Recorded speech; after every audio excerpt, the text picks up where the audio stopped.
Entonces, muchas gracias. En los próximos minutos vamos a ver la relación que guarda la embriología y el desarrollo de enfermedades oncológicas. Y yo les propongo abordar estos 4 puntos para poder ir vinculando los temas. Hablar brevemente de los cáncer como fundamentos para poder entender todos a qué nos referimos con cáncer y tener pues algunos conceptos, ¿no?, en común. Después, ver el impacto o la trascendencia que tendría incorporar estos conceptos a la formación de los médicos en nuestra facultad y también compartirles un poco de la experiencia que hemos tenido como un área de oportunidad para el médico general al enfrentar un grupo de enfermedades tan complejas. Ya de ahí brincarnos al paralelismo que tiene el desarrollo de un tumor con el desarrollo de un ser humano. Entonces, nuestra asignatura tiene una gama muy amplia, bastante interesante de cómo podríamos usar los conceptos de oncología y de embriología para poder construir conocimiento y favorecer el aprendizaje de los estudiantes. Y finalmente hablar de algunos temas de investigación. Sabemos que muchos de los compañeros profesores en el departamento se dedican con mucha fuerza a la investigación, entonces tratar de exponer cuáles serían algunos campos que podrían ser también de interés para ellos. Vamos a comenzar entonces hablando sobre qué es el cáncer. Cuando nosotros tocamos este tema con los estudiantes, les mencionamos que hablar de un bulto o de un tumor no es lo mismo que hablar de cáncer. Nosotros les decimos cuando llegamos al tema de ciclo celular que cuando se usa la palabra cáncer se está usando un término genérico. Es una palabra que engloba muchos significados. En este caso, engloba un conjunto heterogéneo de enfermedades. Y yo siempre les comento que es como hablar del amor, en el sentido de que engloba sentimientos, emociones, acciones, pero todas tienen en común como denominador un vínculo. Lo mismo es cáncer. Tú dices cáncer de mama, cáncer de estómago, etcétera, pero decir cáncer es realmente referirse a un montón de padecimientos distintos entre sí, con pronósticos diferentes, con tratamientos bastante distantes uno de otro. Pero todos tienen en común una alteración en la proliferación y muerte celular, un desequilibrio en el cual hay una división celular descontrolada, lo cual puede producir diferentes tipos de enfermedades, algunas sólidas, otras no lo son tumores circulantes o cánceres hematológicos. Ya desde ahí la diferencia, ¿no? Es totalmente biológicamente distinto. Todo lo que se requiere para que un tumor sea circulante a que sea sólido, ya se imaginarán. Pero tienen en común tener clonas. Son células que se han replicado sin control. Y aquí lo interesante es que ahora sabemos que esas clonas también son diferentes entre sí. Si nosotros biopsiamos un tumor en diferentes puntos, la carga mutacional, los biomarcadores, la tasa de proliferación, la desdiferenciación son distintas. Entonces, aún dentro de un mismo cáncer, existen poblaciones celulares distintas.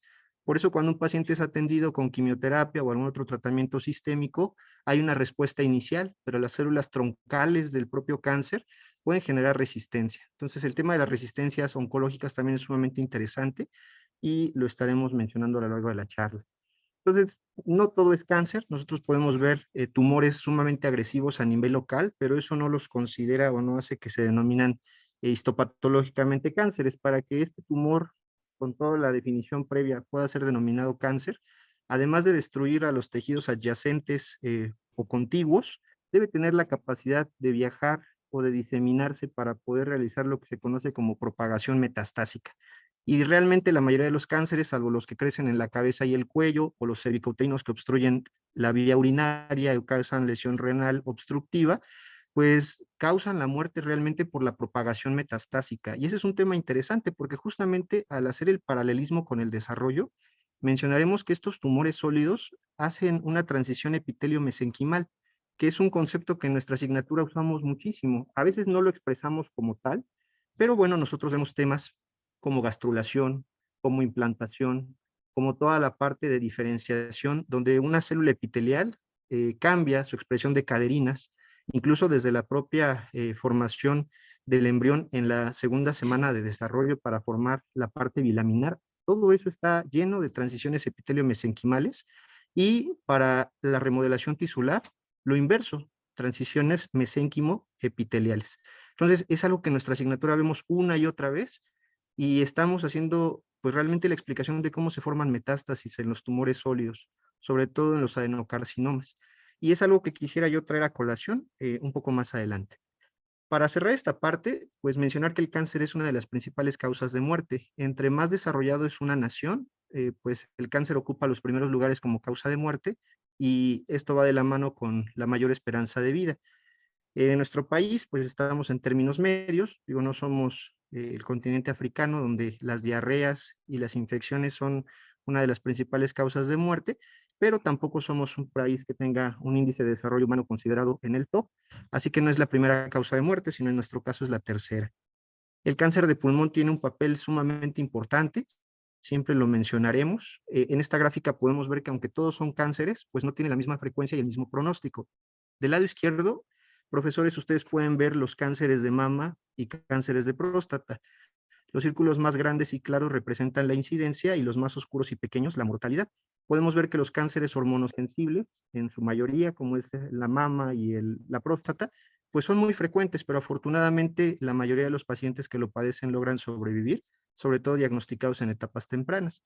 Pero si vemos del lado derecho el cáncer de pulmón y no se diga el cáncer de páncreas, donde en la parte de abajo ni siquiera se alcanza a ver el círculo claro, pues son cánceres con alta mortalidad y en el caso del cáncer de páncreas, pues con la mayor letalidad.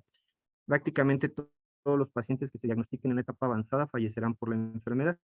Este era el común denominador hasta hace 5 años. Más adelante hablaremos de la embriología para explicar los tratamientos oncológicos al hablar de la regulación del ciclo celular. Pero dense cuenta la maravilla de diferencias que hay. Desde que ustedes ven esta gráfica, pues no es una enfermedad. O sea, decir cáncer, pues miren, dependiendo ya del sitio, pues es muy distinta una de otra. Y no solamente eso, si agarramos uno de estos círculos como el cáncer de mama, pues hay más de 7 tipos diferentes de cáncer de mama. Por eso en la actualidad, si a un médico o a un ciudadano le dicen, ¿tienes cáncer de mama? Pues no nos están diciendo nada. Tendríamos que ver, además de la etapa clínica, qué tipo de expresión de biomarcadores tiene, en receptores hormonales, androgénicos, HER2, etcétera, ¿no? Entonces la tipificación ha avanzado tanto que el tratamiento ya es sumamente personalizado, dependiendo de las características del tumor. Y para cerrar esta parte introductoria, ya que hablamos de las diferencias entre los tipos de cáncer, quisiera transmitirles un poco de la complejidad en cuanto a el pronóstico y cómo se está abordando en la actualidad. Eh, el cáncer de pulmón, por ejemplo, cobra la misma cantidad de vidas que el de hígado, páncreas, mama y colon juntos. Y sin embargo, se diagnostica muy tardíamente, porque a diferencia de otras enfermedades como el cáncer de colon con colonoscopia o el de mama con mastografía, el cáncer de pulmón requiere para su cribado de una tomografía simple de tórax con baja dosis. Entonces, imagínense en nuestro país, las personas que tienen factores de riesgo como haber tomado o tenido una etapa de tabaquismo intenso, tener más de 50 años de edad, pues tienen que realizarse una tomografía de cribado, pero en el primer nivel de atención, pues no es tan sencillo. Imagínense ustedes que de los centros de salud hiciéramos un cribado para mandarlos entonces a tomografía, pero pues las tomografías en los hospitales dicen, pues tú estás sano, como por qué te voy a hacer una tomografía. Eso requiere personal y es un costo para el sistema de salud público. Entonces es todo un tema, pero el cribado sin duda es una necesidad. Yo les adelanto que de cada 100 pacientes que se diagnostican con cáncer de pulmón, solo uno es diagnosticado en etapa temprana. Entonces, de ahí va mucho de la mano con el hecho de que tenga la mortalidad más alta dentro de todos los cánceres. Y aquí se viene el panorama global. Ahora sí, agárrense para que todos nos preocupemos. Yo sé que cada vez que alguien habla de infecciones, pues las superbacterias van a ser la primera causa de muerte, otra pandemia, ¿no? Todo el mundo dice que las enfermedades que atiende son las más graves. Tal vez esta no sea la más grave, pero se está volviendo crónica. Entonces yo la veo en los próximos 50 años como, pues digamos, la diabetes. Los pacientes están sobreviviendo más tiempo, pero requieren mayor tipo de tratamiento de soporte y de sostén de manera continua. Entonces estamos cronificando el cáncer, estamos esperando un aumento de 18 millones de casos a 30 millones para el 2040.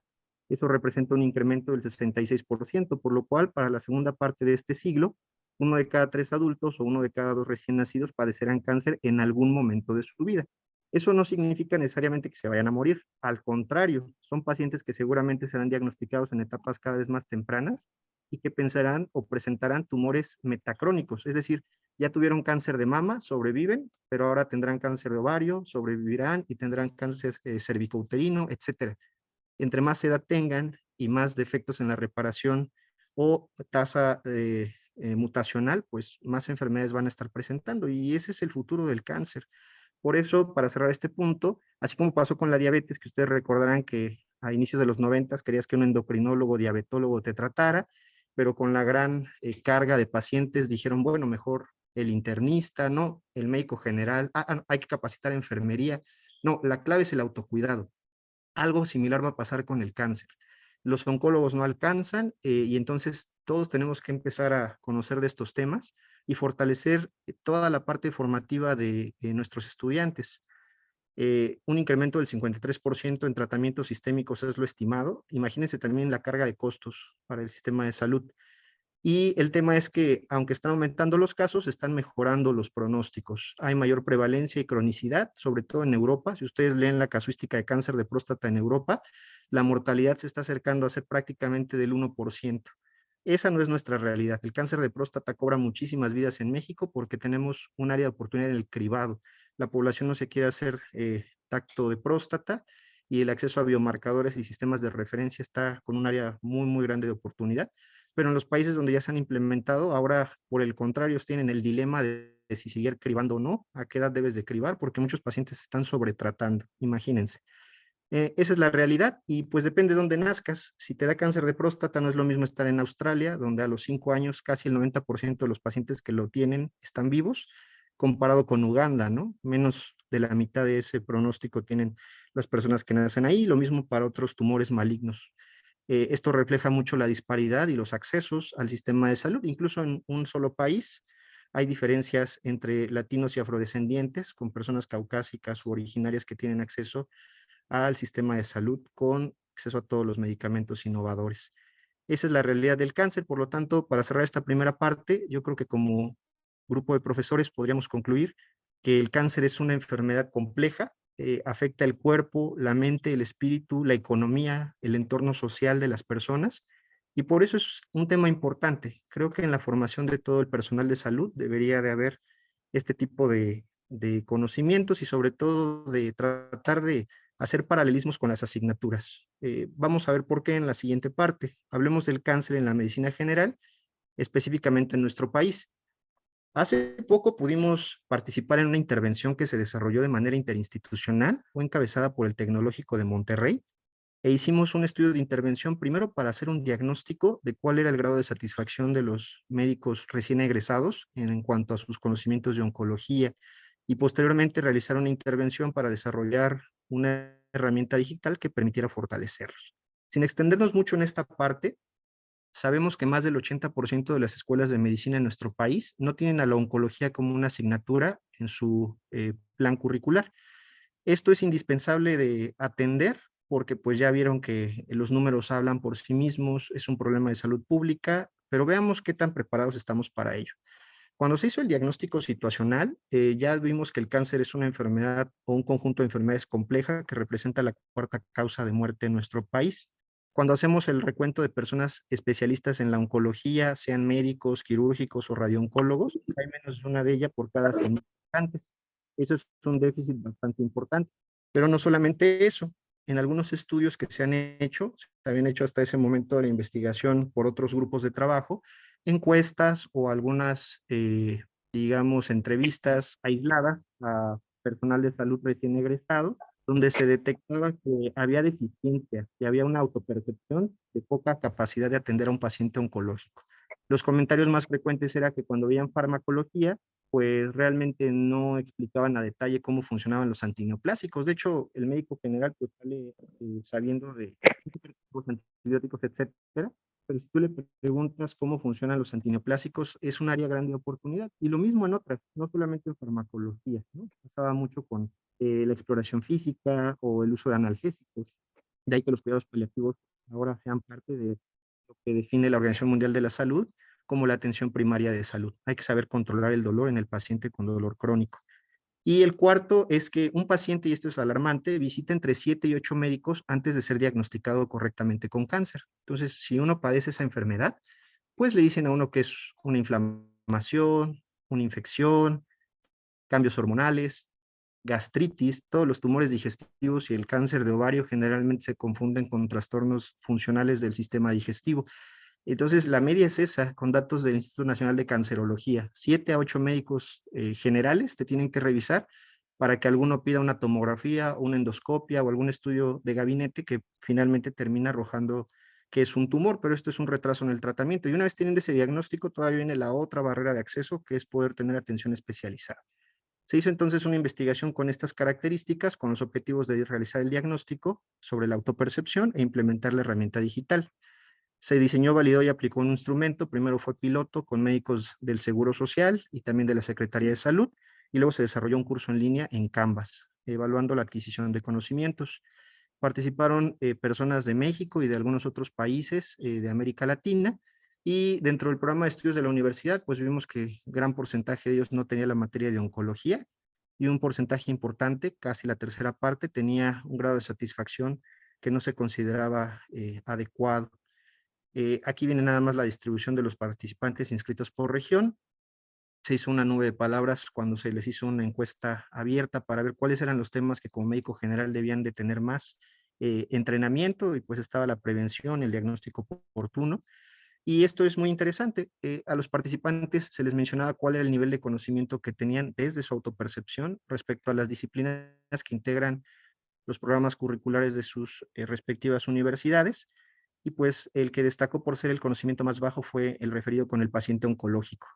Además de eso, cuando se habló de factores de riesgo, pues la infectología no figuraba como algo que el médico general vinculara con el cáncer, cuando en el mundo es el principal factor de riesgo para tener un tumor, ¿no? Los virus de papiloma humano, Epstein-Barr, Helicobacter pylori, son temas que pues hay que estar tratando, y sin embargo el médico de primer contacto no tiene una vinculación, y esto se desarrolló o quedó evidenciado al evaluar las habilidades clínicas y hacer algunas preguntas de conocimiento sobre cuándo pedir biomarcadores o cómo poder diagnosticar datos pivotales para una neoplasia. 20% no tenían conocimiento real de cómo hacer un tacto rectal, y más de la mitad no sabían cuándo pedir y cuándo no marcadores tumorales. Por eso sus biomarcadores pues no tienen un uso correcto, y a veces se abusa de ellos, y cuando hay que solicitarlos no se piden. Mucha de la justificación ya en el análisis de los datos pues fue que las asignaturas fragmentan la oncología. Incluso en nuestro plan 2010, cuando un alumno aprende, por ejemplo, qué es el cáncer de colon, pues lo hace cuando rota por gastrointestinal, pero generalmente los profesores dejan los tumores o los temas de oncología al final, o pues si te lo encuentras, pues refiérelo, pero no lo hacen de una manera temprana, sino que más bien le invitan al alumno a que si ya es muy evidente, pues se pidan los estudios. Entonces no es un abordaje integral, holístico, sino que más bien se ha fragmentado la oncología y realmente nadie la atiende de manera correcta o preventiva. Entonces el curso, no voy a ahondar mucho en esto por el tiempo, pues está basado en escenarios clínicos. Estos escenarios fueron estructurados y buscan tomar en cuenta las principales características de un paciente con un tumor. Hay escenarios de toma de decisión, se utilizan algunas bibliografías sugeridas, pero sobre todo la parte clínica, y se orienta al alumno sobre cómo debe de guiarse con base en los algoritmos de manejo. Además de eso, pues se hacen diagnósticos diferenciales, se pide al médico en formación, o en este caso al recién egresado, que explique cuáles serían las diferencias clínicas con una neoplasia maligna, y además que no se quede con la idea de la estadificación memorística, porque ese es un tema también. A veces se piensa que se tienen que memorizar las etapas clínicas, y eso en realidad pues no tiene ningún valor. Entonces en el curso se les invita a utilizar las herramientas digitales para poder hacer una referencia con base en la etapa clínica, y sobre todo a pedir los biomarcadores de manera temprana. Cuando se hicieron encuestas pre y post cada módulo, pues se vio una diferencia significativa. Las evaluaciones de cada uno de los participantes en general mejoraron. Se vio un cambio en la comparación de las medias y medianas, pasando de un comportamiento normal hacia un comportamiento con un mejor desempeño en la evaluación, y hubo una diferencia estadísticamente significativa en los módulos, que al momento es los que se han evaluado. Consta de 7 módulos el curso, y pues están todos invitados. Realmente es un curso para personal de salud. Lo enfocamos en la intervención al médico que estaba egresando, que durante la pandemia pues también vio afectadas digamos que sus herramientas de aprendizaje, ¿no? Ha sido muy bien valorado por la comunidad, y a nosotros nos sirve porque cada que hablamos de algún tema nos gusta presentar esto para hacer hincapié en que el médico en formación siente la necesidad de estar más capacitado para atender al paciente con cáncer. Es una realidad. Ya por experiencia les comento que en los servicios de urgencias, cuando llega un paciente oncológico, a veces no le quieren poner ni suero, no lo quieren hidratar porque piensan que a lo mejor eso, pues no sé, se necesita un suero especial o si tiene una infección no saben qué antibióticos usar porque como tiene cáncer a lo mejor choca, dicen los médicos, con la quimio, no, entonces sí nos falta mucha preparación como gremio a nivel de la atención primaria para poder tener más conocimiento y más herramientas para poder ayudar a estos pacientes. Entonces yo creo que si desde el primer encuentro con la asignatura, con la carrera, nosotros comenzamos a dar ciertos conceptos que vayan familiarizando a los alumnos, no con estas necesariamente, sino con todas las disciplinas, esa vinculación entre las ciencias biomédicas y la clínica, creo que eso puede favorecer mucho que en las demás asignaturas también se vayan detonando esos cambios. Áreas de oportunidad son el cribado, área de oportunidad la exploración física y sobre todo la parte de infectología, ¿no? Tendríamos que ver en microbiología también cómo podríamos hacer esas correlaciones clínicas desde el segundo año. Bueno, ese es el contexto entonces y vamos a ir con paralelismos y áreas de investigación. Al terminar esa parte, pues daremos oportunidad de comentarios y preguntas que seguramente nos enriquecerán mucho. Saben que nuestra asignatura pues tiene su normatividad. Nosotros tenemos un plan de estudios, un programa operativo y un programa académico. A mí me gustaría para esta parte del paralelismo ir llevando la secuencia del programa operativo y compartir un poco de qué es lo que hacemos nosotros en el aula para tratar de hacer esa vinculación y también tocar pues algunos temas de ciencia biomédica para que podamos reforzar cómo explicar esos temas. Entonces, desde la primera clase, ya después de que nos presentamos, de que hacemos dinámicas, cada profesor de integración, cada uno con su estilo, con sus herramientas, pues hay que empezar a hablar de la embriología humana. Ya desde que empezamos a hablar de los conceptos de qué es la embriología, qué es la biología del desarrollo, pues surge el tema, ¿no? Podemos empezar a tocarlo desde el hecho de que los alumnos comiencen a imaginar pues toda la cantidad de procesos que debe de haber para que un ser tan pequeño crezca a una velocidad tan grande, ¿no? Ahí podríamos usar imágenes o videos que hagan que el alumno se sensibilice acerca del proceso de desarrollo y la gran cantidad de proliferaciones celulares y de diferenciaciones que debe de haber. Pero a mí en particular, más que tocar en ese punto, a mí me gusta mucho la parte de la planimetría. Y es que siento que es algo que a los alumnos nunca se les olvida y de hecho, pues ya hemos tenido alumnos egresados que siempre se acuerdan de lo del pepino, ¿no? Entonces, yo les quisiera compartir que este es un posible acercamiento inicial, por si alguno de ustedes lo quisiera usar en la clase.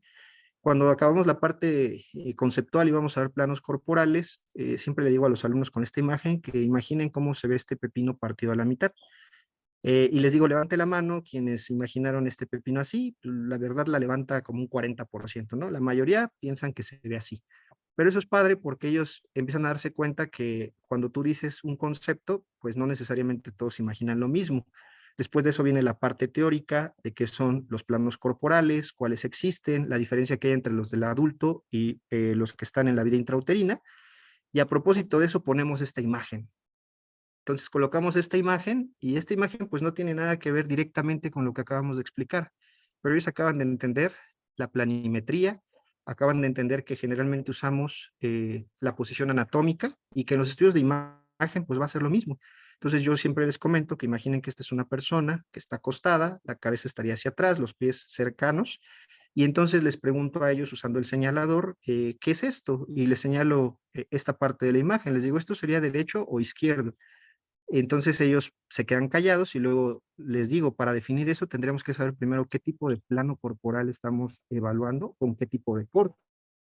Y entonces ya ellos comienzan a mencionar, eh, pues, transversalidad. Y empiezan a decir que es una persona adulta y esto sería derecho y esto sería izquierdo. Y yo les pregunto si algo les llama la atención e inmediatamente la persona siempre, bueno, en todos los años ha señalado esto. Este año no fue la excepción.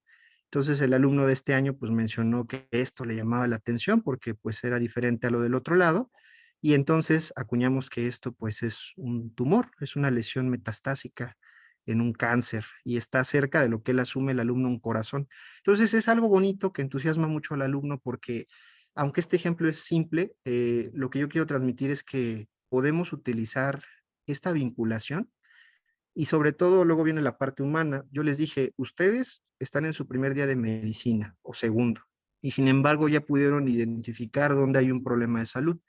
¿Creen que sería invertir demasiado tiempo que los médicos le explicaran eso a sus pacientes? Porque el mismo grado de conocimiento de medicina tienen ustedes que ese paciente que llega con este estudio al consultorio. Entonces, sin ser oncólogo, ustedes podrían abrir el estudio de imagen, ya cuando sean unos profesionales del área de la salud, explicarle qué es esta imagen, decirle que es un corte como de caja de pan blanco o de jamón, donde su cuerpo está siendo seccionado en varias partes, explicarle qué es derecho, qué es izquierdo, y el paciente lo primero que va a decir, doctor, este es mi tumor, entonces, este es mi problema. Está pequeño, pero está cerca del corazón. Entonces, la relación médico-paciente se fortalece porque uno está dedicándole tiempo a explicar de una manera, digamos, adecuada y sin tecnicismos cuál es el problema que el paciente tiene.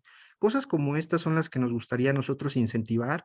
Los alumnos generalmente lo toman como algo muy favorable y no lo olvidan. Entonces yo creo que es un área de oportunidad que algunos profesores seguramente podrían implementar aquí o ver algunos otros ejemplos que seguramente con su gran experiencia pues pueden tener. Y esto se va a mantener todo el año. Entonces, miren, cuando vean sagital, cuando vean transversal, en alguna otra imagen, cuando vean coronal, no se les olvide que la embriología se va a estudiar con estos cortes. Así que si no entienden una imagen, regresense a ver dónde está el corte, etcétera, ¿no? Eso va dando confianza al alumno. Y pasa que posteriormente, pues, cuando no entiende un corte, pregunta porque se les hace trabajar por equipos.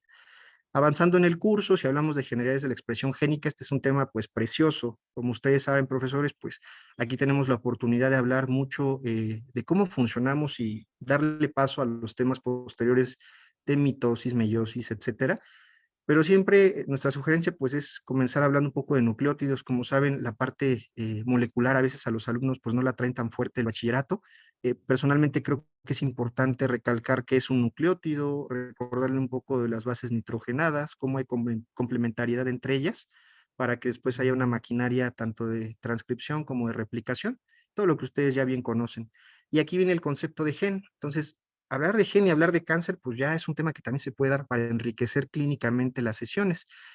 Una vez que explicamos que pues gen no es aquello que codifica necesariamente para una proteína, sino que puede dar un producto génico con una función particular, y de explicar el contexto histórico donde ADN no codificante no es igual a ADN basura, algo que a mí me ha servido mucho, los alumnos creo que lo cachan bien. Es un ejemplo, así como un storytelling, les digo que cuando éramos pequeños, pues éramos dos hermanos. Entonces había un hermano menor y su servidor un hermano mayor, ¿no? Pueden ser ustedes, puede ser una anécdota. Y entonces algo para entender muy bien la regulación es decirles que de la basura pasaba por nuestra casa todas las mañanas, pero bien temprano, pasaba a las 7 de la mañana. Y entonces, pues mi hermano le tocaba tirar la basura dentro de nuestras actividades, pero él no se paraba porque se dormía muy tarde y entonces pues no se despertaba. Si él estaba solo, la basura no se tiraba. Entonces, como hermano mayor, lo que yo hacía era poner la alarma, despertarme y despertarlo. Y entonces ya él se levantaba medio dormido, sacaba la basura, la tiraba y se volvía a acostar. En ese sentido, ¿quién es realmente el que tiraba la basura? Y entonces los alumnos dicen, pues el que se para, ¿no? Medio dormido. Pero en realidad empezamos a hacer un rol de juegos donde, pues realmente tan importante es el que regula como el que hace. Entonces, la regulación de la expresión de los genes, la regulación en este caso del hermano menor que tira la basura, es sumamente importante. Tanto así que el porcentaje de DNA no codificante, pero que tiene una función reguladora, es mucho mayor que aquel que codifica, porque la regulación es muy importante para que no haya errores. Y ahí es donde empezamos a hablar de los conceptos que ustedes bien conocen de cromatina, la heterocromatina y la eucromatina. Y lo que aquí en estos seminarios pues se nos ha dado por expertos, recordando que dependiendo del enrollamiento que tenga en estas proteínas, el material genético podrá expresar o no expresar genes dentro de lo que el dogma central de la biología molecular explica como transcripción. Entonces, todos esos enrollamientos y desenrollamientos son muy importantes para que un gen se pueda expresar. Y ahí es donde metemos otra vez el tema. ¿Por qué es importante entonces que nosotros tengamos una vida saludable? Porque finalmente los alumnos, segundo día, acuérdense, vienen aquí para hacer que haya salud en la población. Entonces, la salud tiene que ver con un estilo de vida y esos estilos de vida tienen un impacto en nuestro material genético. Y siempre alguien dice, causan mutaciones. Ciertamente puede haber mutaciones, pero no necesariamente tenemos que tener una mutación para que tengamos un proceso de enfermedad. Los factores que son causantes o nocivos, llamémosles en general, pueden hacer que el material genético transcriba más o menos, regulando qué tan enrollado están o no. Es decir, regulando el paso de ocromatina, heterocromatina y viceversa. Y ese es un tema maravilloso porque ese desenrollamiento o enrollamiento está regulado por muchos factores externos y ahí metemos el concepto de epigenética en general, para que los alumnos entiendan que no todas las modificaciones en las secuencias de nucleótidos son necesariamente la causa de enfermedades y sobre todo de cáncer. Ya para nosotros, profesores, A veces también tenemos esa idea que si una persona tiene cáncer es porque hay una mutación o una alteración en la secuencia de nucleótidos, pero eso no es cierto. Y hay un montón de casos donde ahorita vamos a ver las teorías del por qué se desarrolla el cáncer, donde los factores ambientales pueden causar un entorno nocivo, sobre todo a nivel de la matriz extracelular, causando modificaciones en la expresión de fibroblastos y haciendo que el entorno sea inflamatorio. Eso también nos ayuda a entender por qué enfermedades como la diabetes o la hipertensión son de las más relacionadas con el desarrollo de cánceres. Entonces, ahí podemos hablar un poco de los factores de riesgo, lo que les mencionaba en las diapositivas previas, los agentes infecciosos junto con el tabaco y el alcohol representan la causa más frecuente como factor asociado con el desarrollo de una neoplasia maligna.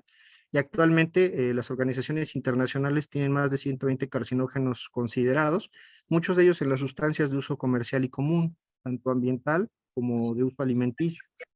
Entonces, algo que puede desarrollar o que usamos ya por ahí de la tercera clase para detonar el tema de ciclo celular es preguntar esto. Esto es una pregunta, digamos, genérica, pero incluso entre nosotros sería pues, interesante hacerla. Hay dos conceptos en la oncología, la prevención y el diagnóstico oportuno. El diagnóstico oportuno todos tenemos claro que sería buscar las herramientas que nos permiten detectar una enfermedad de manera adecuada u óptima, ¿no? Sin embargo, cuando hablamos de eso, generalmente el término que se usa es tamizaje, lo más correcto sería cribado o tamización, cribado nos vamos un poquito más por ese, que sería alusivo a este instrumento, la criba. Recordarán ustedes que se usaba para poder separar metales en los ríos y otras cosas, no es una especie de colador. Entonces, el cribado consiste en detectar de manera oportuna a pacientes que ya tienen una enfermedad, pero que están asintomáticos. Y tiene un montón de reglas, ¿no? Para poder ver el número necesario de casos a cribar, etcétera, ¿no? Ahí creo que no hay mucha duda, es muy cuestionable, en este foro podremos hablar por el término de costo-beneficio, pero creo que ahí todos tenemos ese concepto. Pero el concepto de prevención, ese es más complicado. Cuando uno habla de prevenir el cáncer, pues puede haber muchas opiniones. Incluso dentro de los expertos, pues se dice que es imposible prevenirlo. Sin embargo, recordemos que no es lo mismo prevenir que evitar. Cuando nosotros hablamos de evitar algo, es impedir que suceda. Entonces, eso sí no es posible. No hay una forma, al menos científicamente conocida, de evitar que una persona desarrolle cáncer. Sin embargo, cuando hablamos de prevenirlo, estamos hablándonos de la acepción de prepararnos, de preverlo o de advertir o informar sobre algo. Por lo tanto, yo sería la idea de que sí se puede prevenir y la manera de prevenirlo, salvo lo que ustedes opinen, sería tratando de entender por qué se desarrolla. Y aquí presentamos dentro de los artículos que subimos a la carpeta para que ustedes los puedan revisar, dos de las teorías que se han posicionado como complementarias. Una no mueve a la otra, no la reduce, por el contrario, nos ayuda a explicar el gran fenómeno de estas enfermedades complejas. Y lo que ustedes pudieron revisar en la carpeta es justamente pues estas dos teorías, ¿no? Y varias de sus aplicaciones, tanto experimentales como conceptuales. En la columna A, ustedes pueden ver la teoría de la mutación somática, donde un carcinógeno, cualquiera que éste sea, afecta directamente el funcionamiento de la maquinaria intracelular y con ello tienen una proliferación celular descontrolada, digamos por alguna alteración en el ciclo celular, en su punto de restricción o en los puntos de control. Y entonces, de acuerdo a esa teoría, pues la célula prolifera sin control y se crea un tumor maligno. Sin embargo, a diferencia de esta, en la teoría del campo de organización tisular, los carcinógenos no necesariamente afectan a la célula comprometida, sino que más bien pueden ser dañinos para su entorno. Aquí lo que podemos ver es una alteración en el microambiente celular, en el cual comienza a haber un grupo de cambios proinflamatorios o agresivos, lo cual hace que la célula pierda o altere sus conexiones con las demás células. Y esto es algo interesante porque este cambio de caderinas y este cambio o expresión de otros biomarcadores como vimentina, pues es algo que nosotros vemos en los cursos, nada más que lo hace de manera programada sin que necesariamente haya un daño, sino más bien por ser parte del desarrollo embrionario natural. Aquí, sin embargo, ante unas condiciones adversas, la célula tiene la memoria genética, puede volver a expresar y dejar de expresar genes que regulan la adherencia celular con sus células vecinas. Puede entonces liberarse de su membrana basal y tiene toda la herramienta para volver a ser mesenquimal. Recordando que esas células mesenquimales tienen la capacidad de viajar, de proliferar, de diferenciarse y además de resistir a la apoptosis, como ustedes saben. Pues estamos describiendo una célula metastásica. Tendría básicamente el mismo comportamiento. Y esto del entorno, pues históricamente ya tenemos muchas evidencias. Cuando se incrementa el tabaquismo en las mujeres, el cáncer de pulmón en la mujer equipara al del hombre. Cuando tenemos un tumor en la parte distal del esófago, relacionado, por ejemplo, con reflujo gastroesofágico y esófago de Barrett, también tenemos un componente de irritación que podría explicar el desarrollo de ese cambio histopatológico. Entonces, sin duda, los cambios o agresiones a los tejidos hacen que estos puedan responder con cosas que genéticamente ya saben hacer.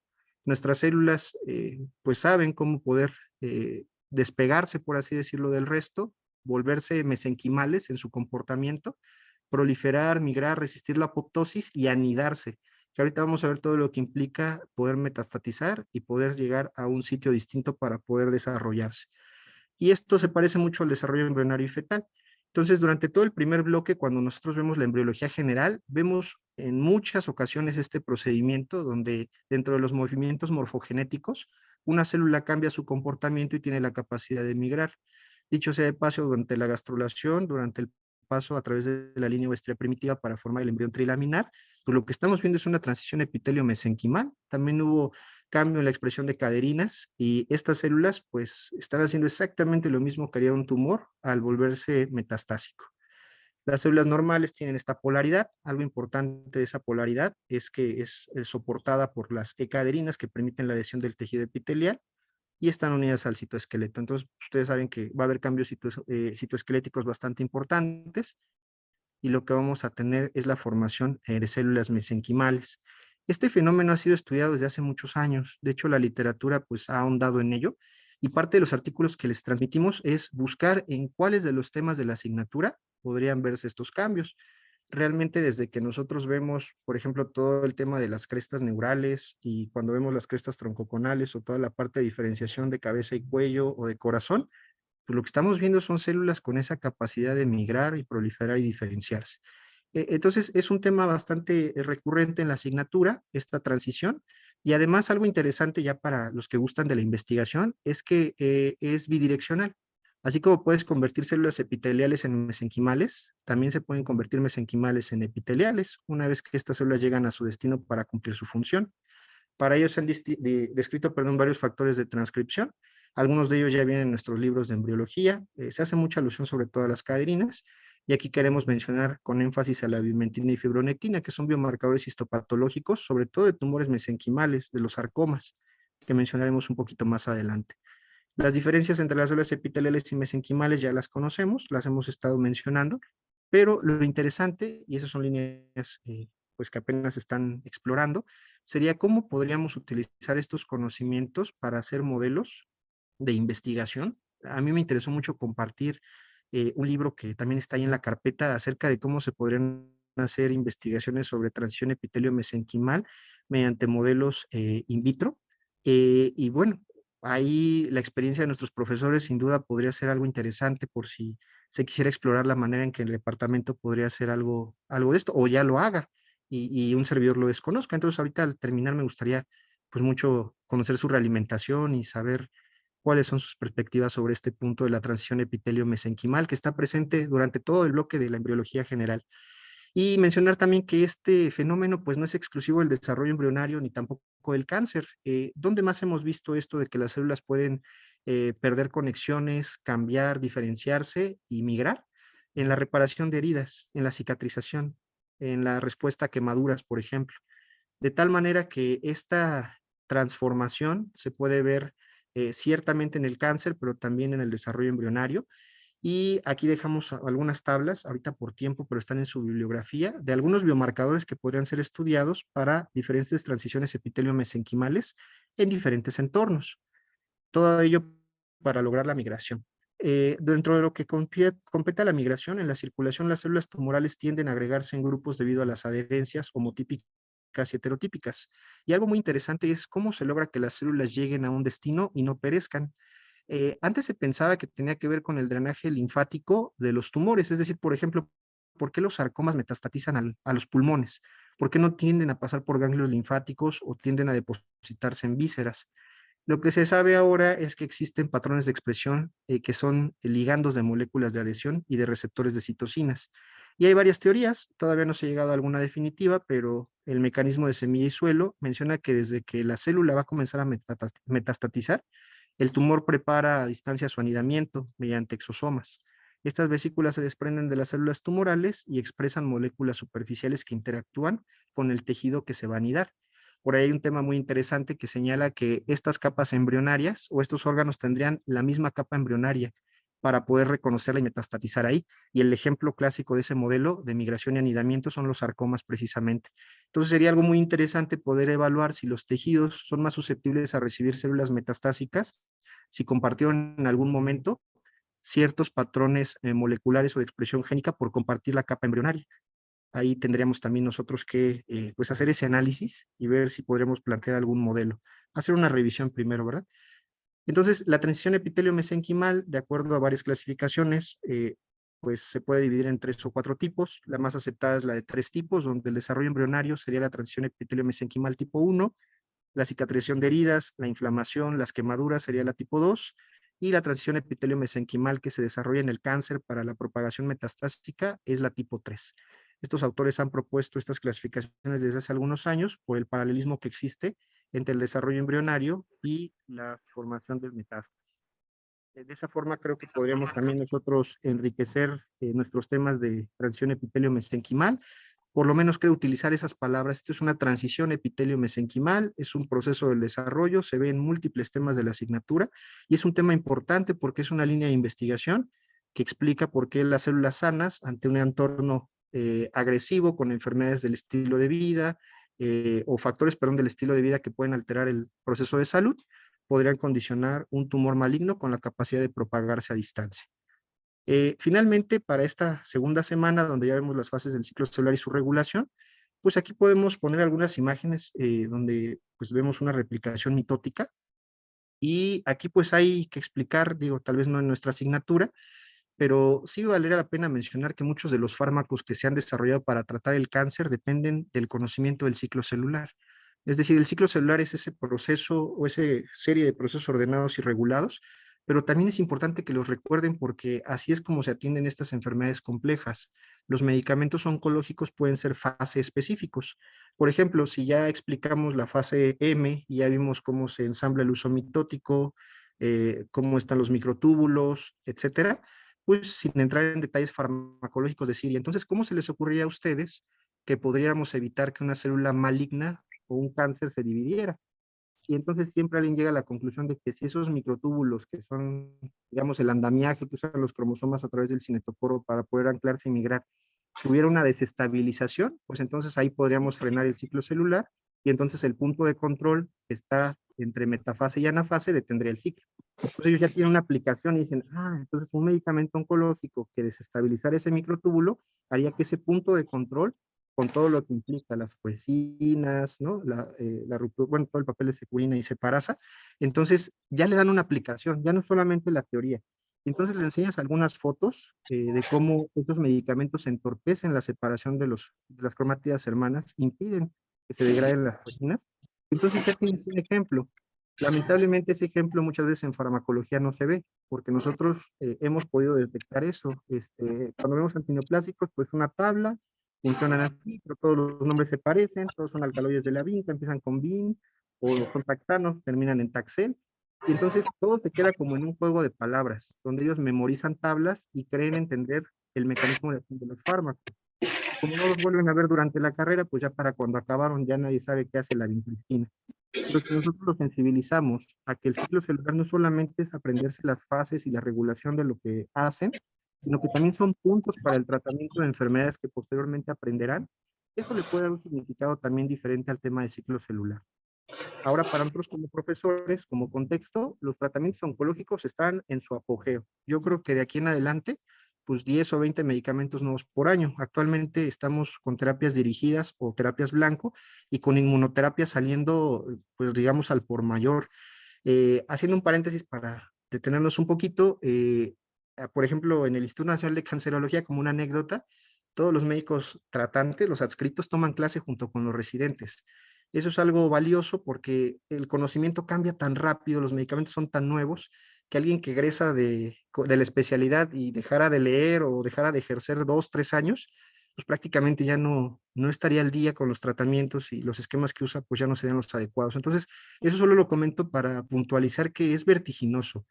Y así que vertiginoso como es, son los tratamientos personalizados y las supervivencias. Aquí por poner un ejemplo del más grave, que vimos que es el más mortal, el cáncer de pulmón, en los 70 hablábamos de una supervivencia con mejor soporte médico de 5 meses, lo cual pasó a 8 meses con la quimioterapia basada en cisplatino, alcanzando 10 meses al agregar un segundo medicamento al platino, superando los 10 meses con antiangiogénicos, alcanzando 16 meses con pacientes que se quedan en tratamiento continuo con quimioterapia, y una vez que entran las terapias blanco, se rompió esto. Estamos hablando de una supervivencia mínima de 29 meses y si el paciente tiene sobreexpresión de biomarcadores para inmunoterapia, estamos hablando de años, cosa que pues hace algunas décadas, como ustedes pueden ver, pues era algo inimaginable. Hemos entonces transitado hacia mejorar la supervivencia y por eso lo que les comentaba al inicio, la cronicidad del padecimiento, pero esto va de la mano con el incremento en el costo.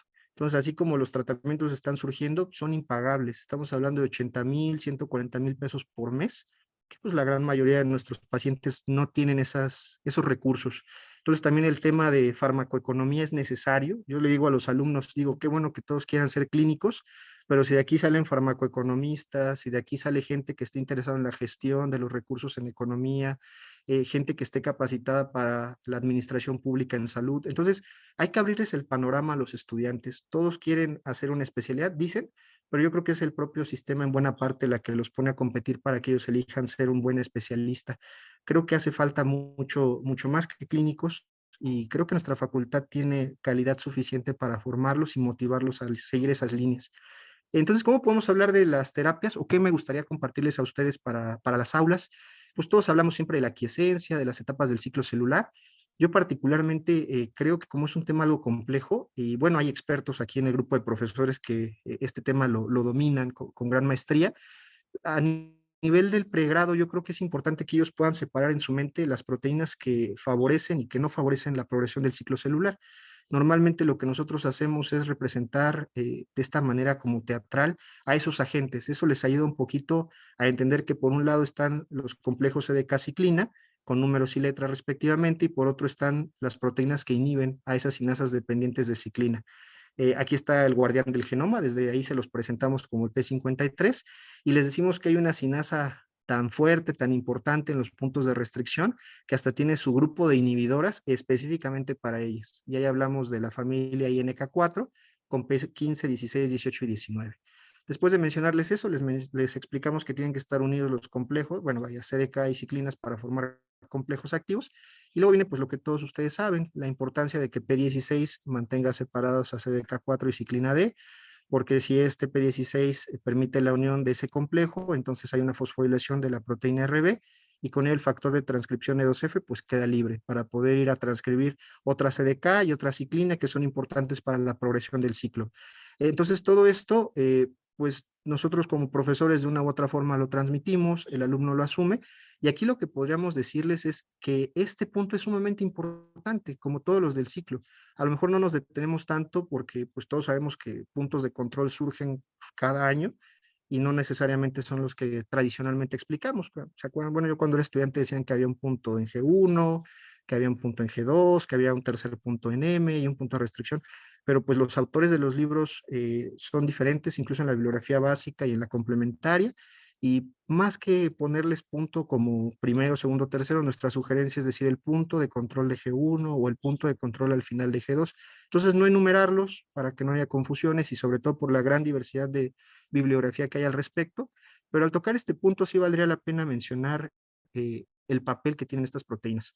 Hay muchísima información. El cáncer cervicouterino, por ejemplo, el virus de papiloma humano, sus proteínas E5, E6, E7 tienen un factor o un papel directamente sobre la proteína RB y sobre P53.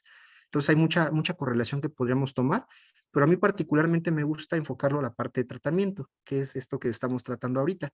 Entonces decirles, miren, hay unas enfermedades, el cáncer más frecuente en México según la estadística es el cáncer de mama, la glándula mamaria tiene unos conductos, esos conductos tienen una luz, tema es importante, ¿no? Porque van a escuchar de la luz en espermatogénesis, por ejemplo. Bueno, pues esta luz tiene estas células epiteliales, que si ustedes recordarán la clase previa, pues hay unas moléculas que las mantienen unidas, que son las ecaderinas, y tienen su membranita basal. Pues sépanse que esas células pueden también generar un tumor maligno, y este tumor maligno puede diferenciarse o no. Ellos ya vieron desde la primera clase qué es la diferenciación celular, como la capacidad de poder tener una expresión, ¿no?, de características estructurales y funcionales diferentes al resto. Y entonces aquí les vuelvo a hablar un poco de diferenciación. Y para este ejemplo, si ustedes observan, esto ya es para ustedes profesores, pues pueden ver que el cáncer de mama, entre más cercano sea a la célula natural, original o que normalmente se formaría, pues mejor pronóstico tiene. Esos tumores que expresan receptores hormonales, que tienen células diferenciadas cúbicas con ecaderina, pues les llamamos luminales. Son similares a lo que está en la luz y expresan receptores hormonales. Estos tumores tienen buen pronóstico. Ahora está por otro lado el otro extremo, donde una célula troncal pues está totalmente desdiferenciada, y aquí estaría el sarcoma de la mama. Son los tumores más agresivos, no hay ninguna terapia dirigida para ellos, se tienen que tratar con quimioterapia, suelen ser resistentes a la radioterapia, entonces tienen los dos extremos de la gama, y en medio pues hay algunos tipos que también son mal pronóstico, como el tipo basaloide. Aquí no hay receptores hormonales de estrógenos, progesterona ni HER2, por eso también se le llama triple negativo. Y esto, para conocimiento de todos nosotros, pues suele verse en personas jóvenes, porque si tienes un tumor desdiferenciado, eres, no sé, una mujer de 40 años o incluso un hombre y tienes cáncer de mama, pues no tienes la sobreexpresión a estrógenos que podría explicarte un tumor luminal. Entonces ahí, cuando nosotros vemos una paciente joven que tuvo su mamá con cáncer de mama, que no tiene factores de riesgo, seguramente hay una mutación de algún sistema de reparación como es BRCA, y eso sea la causa del tumor maligno. Entonces empezamos a ponerle lógica a los tumores. Los tumores tienen una biología que se puede comprender desde las ciencias básicas. En este caso, todo eso lo aterrizamos ya esto en el aula. Este año le comentamos a los alumnos, a ver, estas son dos imágenes de dos artículos. Este no es un libro de embriología, pero tú entras a un auditorio, estás rotando en el hospital, entras y ves esta imagen. ¿Qué es INK4? ¿Eran activadores o inhibidoras? No, pues inhibidoras. Ah, perfecto. Una señal mitogénica, ¿qué sería? No, pues los mitógenos favorecen, exacto. CDK4, ¿te suena? Sí, es una ciclina y es una sinasa dependiente de ciclina. Les explicamos qué significa que esto esté perpendicular, entonces es una inhibición, y ya se dan cuenta que esta imagen es exactamente lo mismo que pueden ver en algún libro básico, ¿no? Y entonces, para complementar eso, les decimos, pues fíjense que el tratamiento más novedoso para el cáncer de mama sería poder atacar esta parte. ¿Qué harían ustedes? Y esta no aparece, esta ahorita la pueden ver, pero esta generalmente debe aparecer después en transición. ¿Cómo harían ustedes para detener ese cáncer de mama? Y entonces el alumno piensa y dice, pues tendría que hacer lo mismo que hace INK4 o esa familia. Tendría que inhibir a este complejo para que entonces no fosforilen RB y de esa manera no se forme un tumor. Y es correcto, los medicamentos más actuales para combatir el cáncer de mama, que no son quimioterapia, no tiran el cabello, no dan náuseas, son terapias blancas orales o blancos dirigidos, se toman todos los días por la boca, terminan en ciclip, justamente por el ciclo celular, y son estos tres medicamentos que, al igual que la familia INK4, lo que hace es inhibir al complejo CDK4 ciclinade. Entonces ya con eso también ellos tal vez no recuerden con detalle los nombres y no es el tema de la asignatura, pero lo que quiero transmitir es que cada cosa que nosotros vayamos viendo en la asignatura puede tener una correlación, y el tema de ciclo celular, bueno, tiene que ver con esta asignatura, pero sin duda creo que cada uno de los profesores de este grupo pues puede compartirnos ejemplos, ¿no? Con toda la experiencia que tienen. Y creo que es justamente lo importante de los seminarios, tratar de ir aportando para que todos enriquezcamos nuestra docencia. Y ahí pues terminamos ya esa clase hablando de los protoncogenes y los genes supresores tumorales. Ya para este momento ya les queda claro que un protoncogen no es algo malo, sino que es algo natural del funcionamiento humano, favorece la proliferación del ciclo celular. Ahí está el gen de las ciclinas, por ejemplo, o de las sinasas dependientes de ciclinas. Pero cuando hay una desregulación que hace que el protoncogen gane función o que el gen supresor tumoral la pierda, ahí se forma un cáncer. Y pues eso explicaría dentro de la teoría de la mutación somática cómo ciertos cambios en las secuencias o funcionamiento de genes sí pueden propiciar un tumor. Siempre les decimos que no es tan sencillo, porque pues sí queremos que ganen confianza, pero también que entiendan la complejidad y que se pongan a estudiar mucho.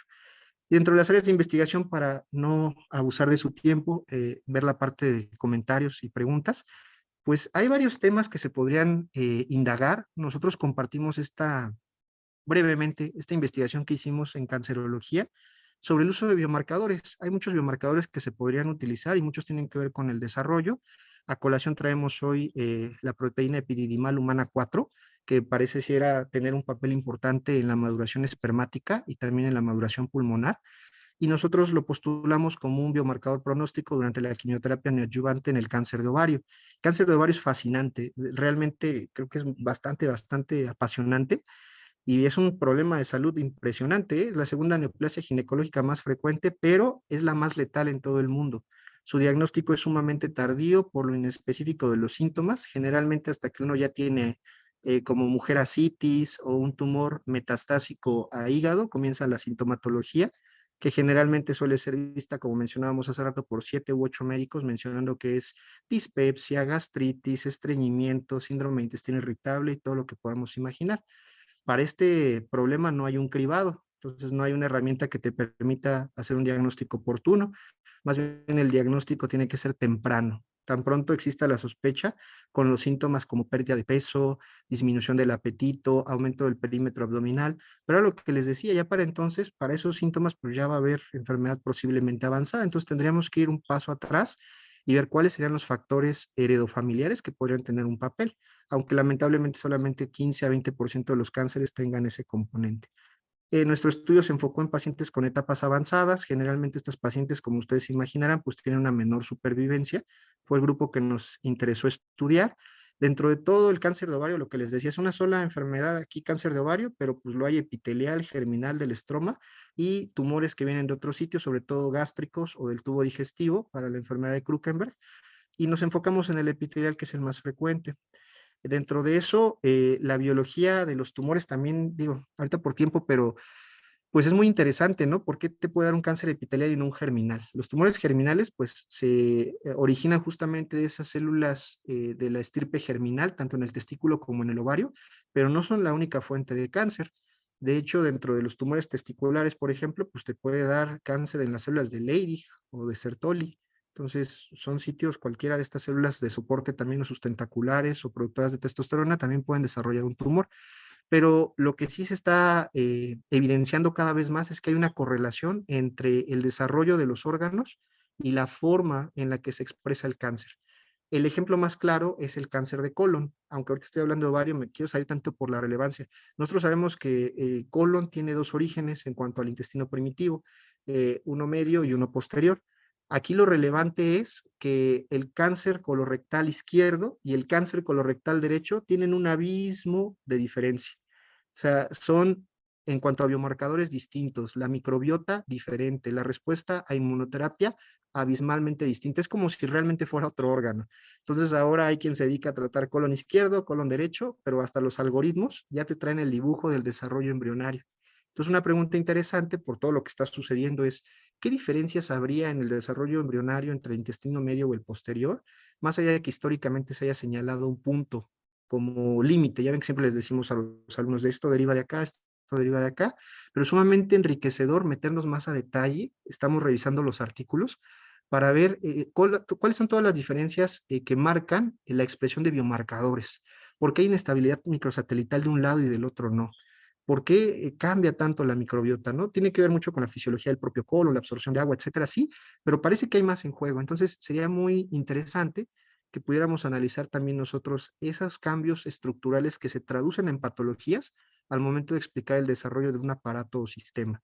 Lo mismo pasa en el sistema urinario, no se diga en piel con melanoma, también el tema de los melanocitos es sumamente interesante. Yo creo que podríamos, pues como resultado de estos seminarios, les digo, hacer propuestas, grupos de trabajo, tal vez, no sé, journal clubs, podríamos empezar revisando la literatura, pero bueno, vamos a continuar.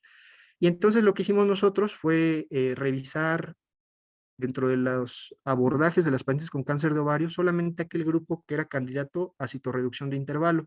Eso significa pacientes que tienen tumores voluminosos o muy avanzados, que no son candidatas a una cirugía de inicio, sino que más bien se hace una especie de sándwich. Damos quimioterapia, hacemos después de 3 ciclos generalmente una citorreducción de intervalo, que es una cirugía para quitar o retirar la mayor cantidad de tumor junto con una cirugía que compromete el tumor primario, hacer una revisión de correderas, etcétera.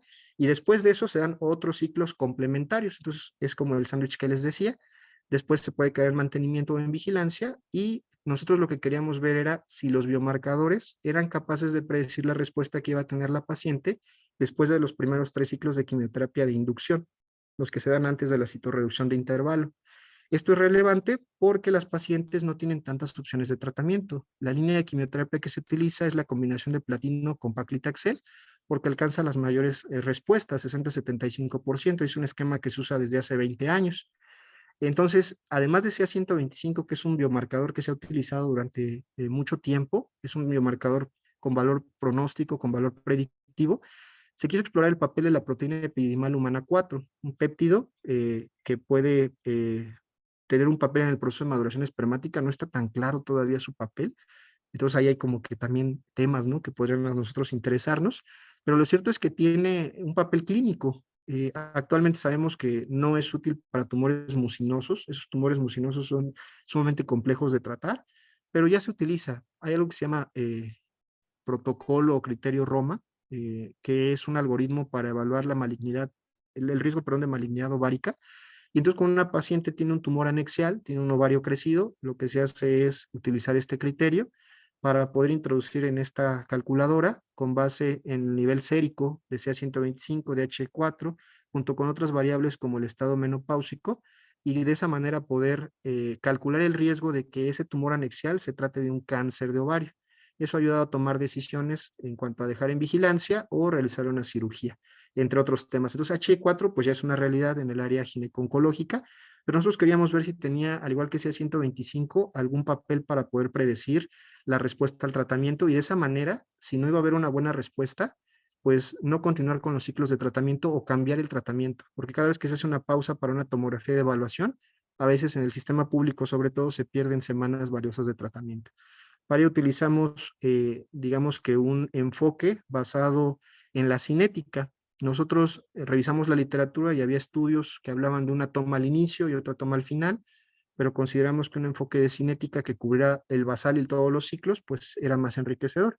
Finalmente, del 17 al 18 se incluyeron 198 pacientes, los no epiteliales y las personas con enfermedad no avanzada, que no eran candidatas, por tanto, a una quimioterapia de inducción y a una citorreducción de intervalo, no continuaron para el ensayo.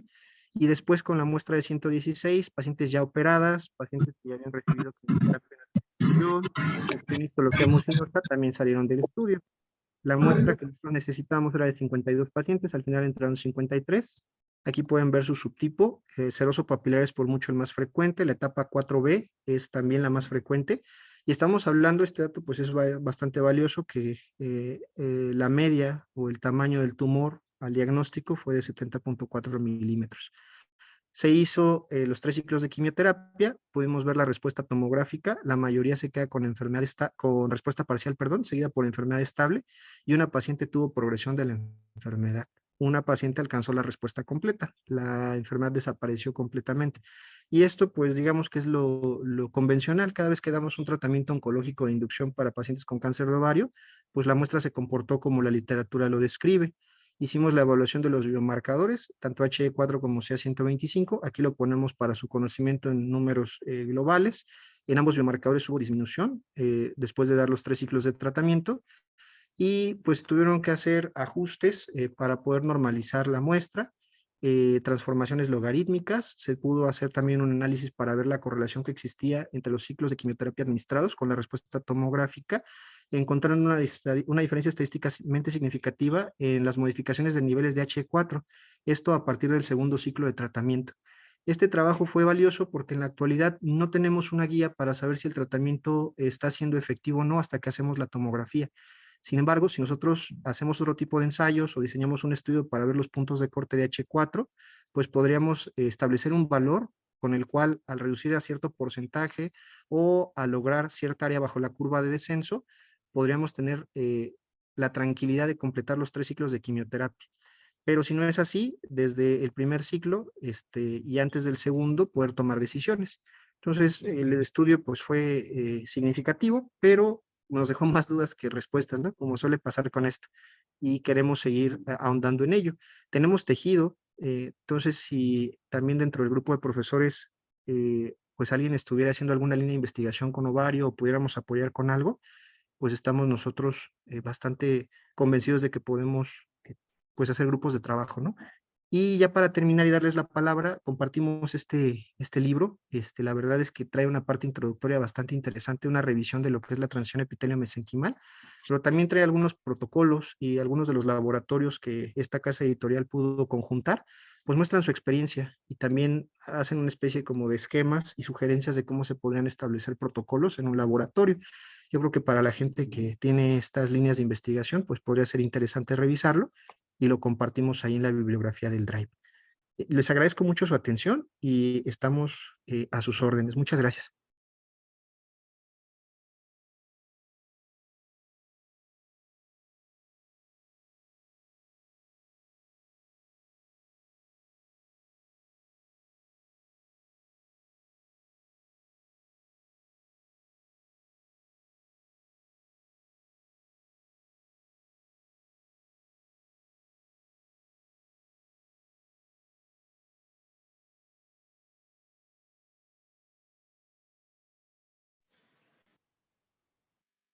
Sí, adelante, tiene la mano levantada, doctora.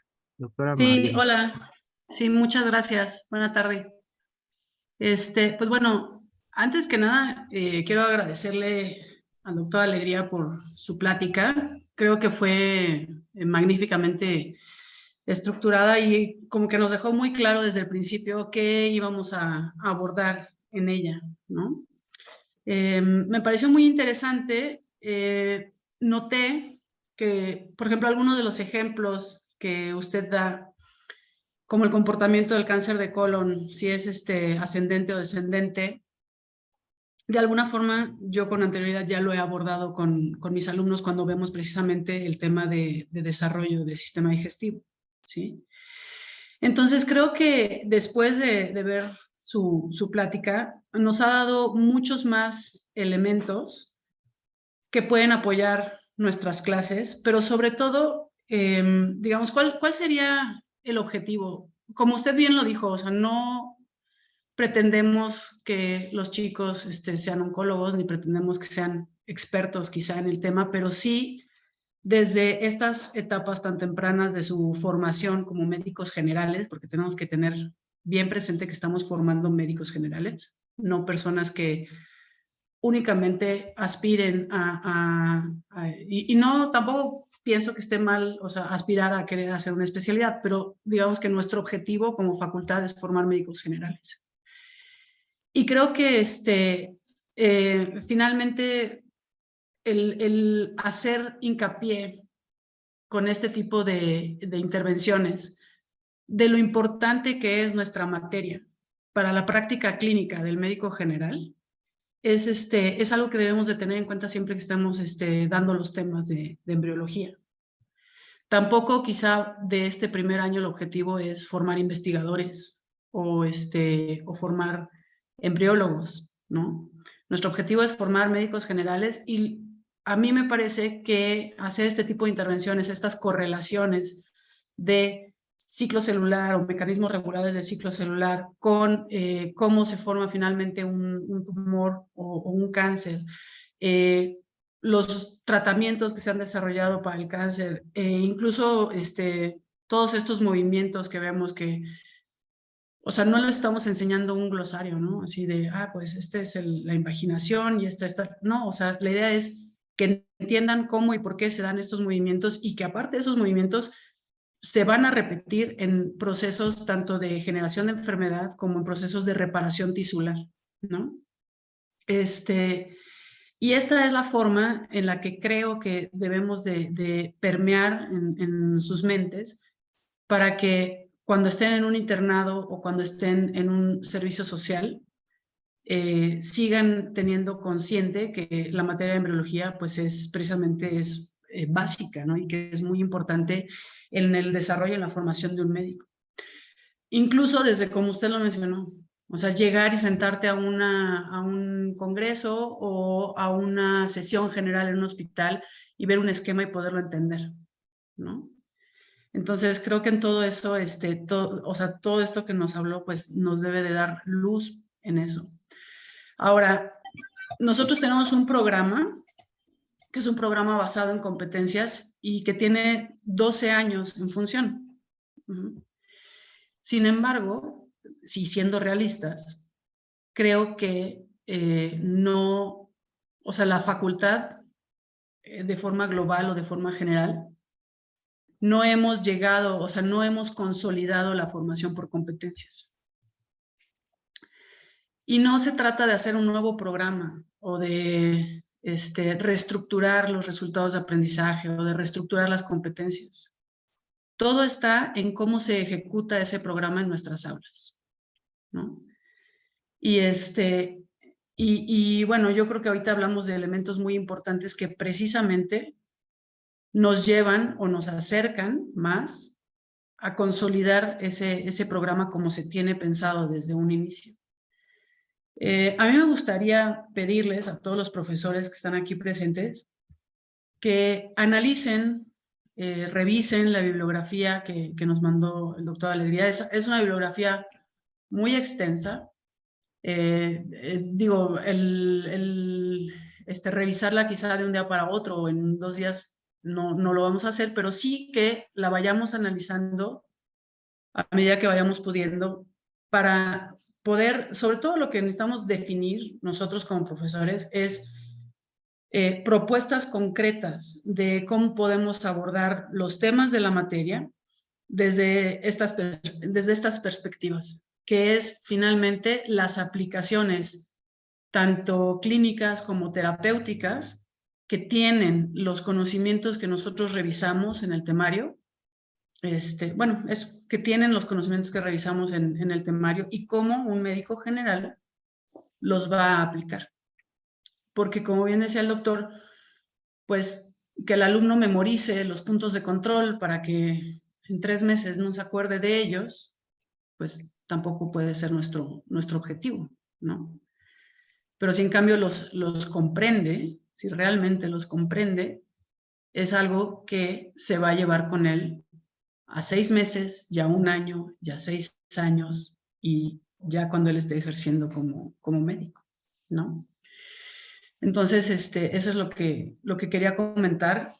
Bueno, el doctor Adrián tenía mucho interés en estar hoy aquí en esta plática, sin embargo, le llamaron para ver algunos asuntos que tenía que discutir con nuestras autoridades referente al paro y no pudo estar. Pero en nombre de él también le agradezco mucho su ponencia, doctor. Muchas gracias. No, hombre, gracias a ustedes y gracias por sus comentarios, doctora. Tenemos también profesores con la manita levantada. ¿Les doy yo la palabra, doctora?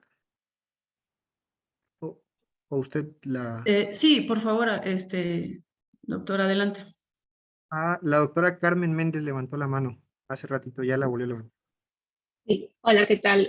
Pues felicidades por tu plática, realmente es muy interesante. Compartimos la pasión por el cáncer de ovario y también es importante, como tú dices, ir mencionándole a los alumnos durante los temas y lo que vamos haciendo de los temas, su importancia en la clínica, y no solamente de ovario, sino también el cáncer de testículo. Nosotros se lo mencionamos a los chicos por lo de por el epitelio germinal, para las espermatogonias, etcétera. Y como tú debes saber mejor que yo, el cáncer de testículo es para chicos jóvenes. Entonces, ¿quién es mejor que nuestros alumnos que sepan por lo menos un poquito y que puedan tener esa vía de comunicación para los jóvenes, entre jóvenes, la existencia de un tipo de cáncer? Si no es más frecuente, sí es más difícil que un joven piense en un cáncer de testículo, ¿no? Por ejemplo. Entonces, y bueno, y por el otro lado, pues comparto tu pasión por el cáncer de ovario. Hace muchos años que nosotros estamos trabajando con ovario y sobre todo con cáncer de ovario. Y la regulación de las caderinas, ¿no? O sea, la transición epitelio-mesénquima, de epitelio a mesénquima, de mesénquima a epitelio, y con respecto específicamente a cáncer de ovario, la regulación de la expresión de la E-caderina, ¿no? O sea, de la caderina E, que no es normal en el ovario no tumoral, y que entonces viene el cambio al revés, porque la transición epitelio-mesénquima sería la pérdida del epitelial para que pudieran migrar, pero en este caso aumenta la caderina E y se forman estructuras bien diferenciadas hacia otro tipo de tejido. Entonces es como al revés, ¿no? O sea, la transición, pero es todo un juego entre la transición epitelio-mesenquima, pero aquí se engancha mucho con la parte de la formación de la blástula, ¿no? O sea, de cuando vamos viendo el embrión, la segmentación, la unión, la importancia que tiene la caderina en las primeras etapas del desarrollo embrionario, que es muy semejante a cómo se expresa caderina, y si tú bloqueas caderina E, detienes el desarrollo embrionario, y entonces nosotros nos preguntamos, ¿habrá una manera de bloquear caderina E en el cáncer epitelial de ovario para poder desarmar lo que son todas las estructuras? Entonces, bueno, uno de nuestros temas de trabajo es ver justamente en cáncer epitelial de ovario, tenemos varios estudios ya hechos de cómo se regula la expresión de la E, de la N, de la P, o de la caderina placentaria. Entonces, realmente, si te interesa ver transición epitelio-mesenquima, nosotros tenemos información y estamos viendo la migración sobre modelos de líneas celulares y la regulación de la transición epitelio-mesenquima y marcadores de pronóstico, ¿no? Así como tú estás viendo HE, que yo pensé que solamente era para como para diagnóstico, porque si bien no hay marcadores de pronóstico, mucho menos hay marcadores de diagnóstico, ¿no? Entonces, la selección de la población de las mujeres que pueden ser susceptibles a cáncer de ovario, antes de que el cáncer pase, está todavía mucho más atrás de los marcadores de pronóstico, ¿no? Como tú dices, es un problema de salud pública y es una necesidad que se busquen biomarcadores, y si en algún momento tienes interés de que hagamos algún trabajo en colaboración, con todo gusto, ¿no? O sea, yo creo que es muy valioso porque va a aportar vida a las mujeres, ¿no? O esperanzas de vida a las mujeres. Y en un programa que hicimos de televisión hace tiempo, hicimos una entrevista a los jóvenes de la universidad, cuántos habían escuchado hablar de cáncer de ovario, y la verdad es que hay muy poca información a nivel población. La gente desconoce la existencia del cáncer de ovario. No digas ya la gente en general, los médicos de primer contacto también no tenían conocimiento del cáncer de ovario. En una discusión que participamos en Ottawa, en Canadá, era el mismo problema. O sea, 3 meses hasta que la paciente era diagnosticada con cáncer de ovario, de que empezaba a sentir las molestias a que era diagnosticada con cáncer de ovario, pasaban en promedio 3 meses. Entonces yo creo que parte también de que no se detectan del privado es el desconocimiento de la patología, de los casi nulos síntomas de la patología y de los factores de riesgo, ¿no? Entonces, realmente muy lindo tu trabajo y te felicito porque es un tema de salud pública de la mayor importancia. Gracias. No, al contrario, doctora, muchas gracias. Creo que usted resumió pues todos los puntos de la charla. De lo que le podría aportar nada más es efectivamente el cáncer de testículo, igual que el de ovario y tiroides y otros, se esperan en personas jóvenes, y cuando se llegan a presentar en etapas avanzadas son más agresivos. Generalmente, por ejemplo, el testículo será espermatocítico y no responde también a la quimioterapia como el resto.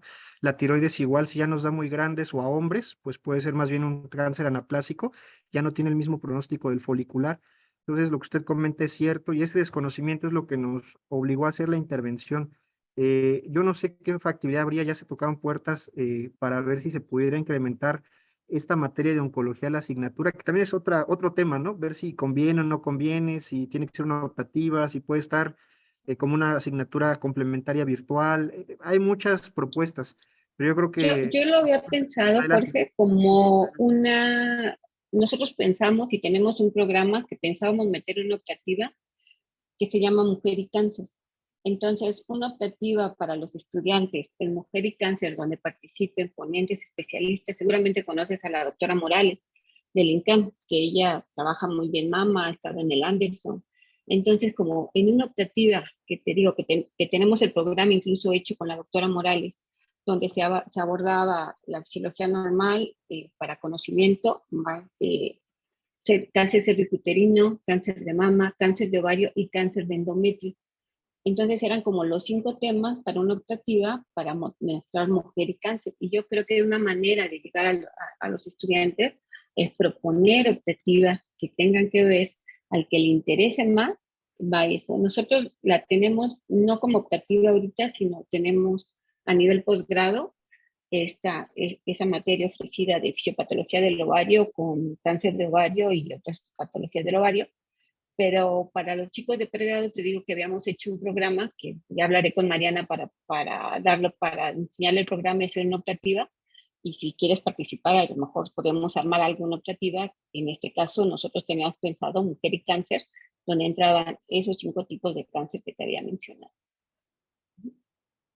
Oh, sería maravilloso, muchas gracias. Y yo pues también sumaría con el tiempo la parte de cáncer en el hombre. Imagínense, en el mundo cáncer de pulmón es el primer problema y nosotros la próstata, que en otros países tiene una mortalidad sumamente baja, pero aquí el tabú de la referencia del varón al tacto, los biomarcadores y las barreras, creo que lo que ustedes están haciendo es muy valioso y le agradezco mucho por realimentarnos y compartir. Gracias, doctora. Gracias. Mira, un comentario rápido. Con respecto a biomarcadores de cáncer de ovario, algunos se comparten con cáncer de pulmón. Entonces está interesante los biomarcadores que se pueden ver en ovario y que también son compartidos por pulmón. Bueno, gracias. No, al contrario, doctora. Muchas gracias. Doctor Pedernera levantó la mano también, por favor.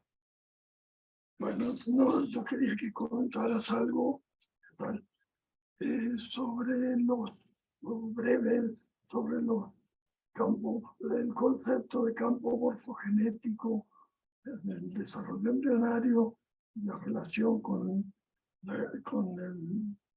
el cáncer y sobre todo y los genes de los campos morfogenéticos o CPAX, ¿no? En cáncer. Claro que sí, doctor. Muchas gracias. Sobre los campos morfogenéticos son un concepto bastante importante para entender la diferenciación, regionalización y la función también de los órganos. En el caso de la oncología, lo que nosotros hemos podido revisar, y siempre lo comentaba yo en las revisiones que había, doctor, es que también para que un tumor se desarrolle, parece haber cierta especie de campos de organización tisular. O sea, no basta con que una sola parte del órgano esté expuesto, sino que tiene que interactuar muchas veces con otra parte del tejido y generalmente es con la matriz extracelular. Y ahí lo que le podría yo aportar serían los linfocitos infiltrantes de tumor. Cuando un tumor se produce, crea un ambiente proinflamatorio. El sistema autoinmune trata de destruir ese tumor, pero el propio tumor crea, mediante una regulación periférica, por así llamarla, un ambiente que impide que haya una penetración por las células que son capaces de detectarlo, de expresar biomarcadores de reconocimiento para natural killer y para un montón de factores de la respuesta autoinmune, inmunológica, perdón, y de esa manera también el cáncer crea esta especie de campos tisulares, que son similares a los que nosotros vemos durante el desarrollo embrionario, doctor. Y los genes embrionarios, los PAX, por ejemplo. Fíjese que son importantes, pero sobre todo en los cánceres infantiles. Lo que nosotros hemos podido ver en los cánceres de adultos es que no tienen esa carga mutacional.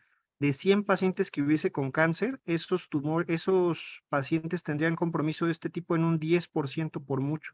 La mayoría de los tumores, cuando se hacen secuenciación masiva de nueva generación, no reportan alteraciones mutacionales de esos genes, como sí los podríamos encontrar, por ejemplo, en nefroblastomas, neuroblastomas y otros tumores de la infancia. Pero ya en los cánceres de adulto, yo al empezar la carrera pensé que pues iba a haber muchas mutaciones al hacer estudios de secuenciación y la verdad es que no. Por eso cada vez en mi mente fue más el hecho de que el entorno hace que la célula cambie como un mecanismo de defensa. En realidad la célula no muta tanto como uno cree, sino más bien se transforma, se desdiferencia, adquiere una característica mesenquimal como una respuesta de defensa al daño tisular por el entorno.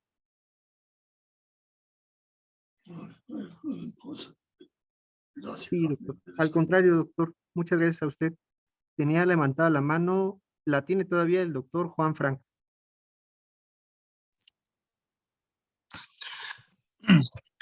¿Qué tal? Bueno, antes que nada, una felicitación por la ponencia. Buenas tardes a todos. Y me gustaría reflexionar algo, ¿no? Yo me acuerdo cuando cambié el nombre de la materia de biología del desarrollo a embriología, y si bien uno podría pensar que nos enfocábamos más solamente a la parte per se del desarrollo del embrión y el feto, la realidad es que si ustedes revisan todo el programa de la carrera, prácticamente el contacto con oncología es mínimo. Es mínimo al punto en que incluso a nivel de especialidades, la gran mayoría de especialidades en su momento, cada una maneja sus temas oncológicos. Entonces, yo creo que uno de los puntos importantes a recordar en embriología es que muchos de los mecanismos moleculares que tenemos que ver, todos los temas del desarrollo del ciclo celular, los puntos de restricción y demás, es prácticamente gran parte de la fisiopatología de lo que se ve en cualquiera de los temas oncológicos que va a haber en un futuro. Si bien es muy cierto que el objetivo es formar médicos generales, pero la realidad es que gran parte de lo que se va a recordar de la parte fina de oncología justamente es en embriología. Entonces me parece fundamental y digo, qué bueno esta ponencia, la verdad es que me pareció muy interesante, pero sí creo que retomar muchísimos de los puntos que ya vemos, de hecho, y empezarlos a relacionar de forma más estrecha con cáncer de testículo, uno de los mejores ejemplos. Recuerdo que en una de las clases hasta omití decir algo y les mandé un audio al grupo que tenemos de WhatsApp con mi grupo, justamente de las células germinales, vaya, que eso es prácticamente en su migración, es cuando tenemos tumores extragonadales, ¿no? Y en ninguna otra materia lo van a ver. Y realmente el hecho de estar en ciencias básicas creo que nos da una gran oportunidad que de verdad en ninguna otra materia van a poder meterse tanto en temas de oncología y sobre todo que es una de las enfermedades en general, cáncer, cuya prevalencia va aumentando y va a seguir aumentando porque la población se va haciendo más vieja, ¿no? Pero pues bueno, básicamente era eso. Y muchas gracias y muy agradable su exposición, doctor. No, al contrario, muchas gracias, doctor. Efectivamente, la materia, no entramos en eso, pero ¿cuántos tumores no vemos? Hablamos de teratomas.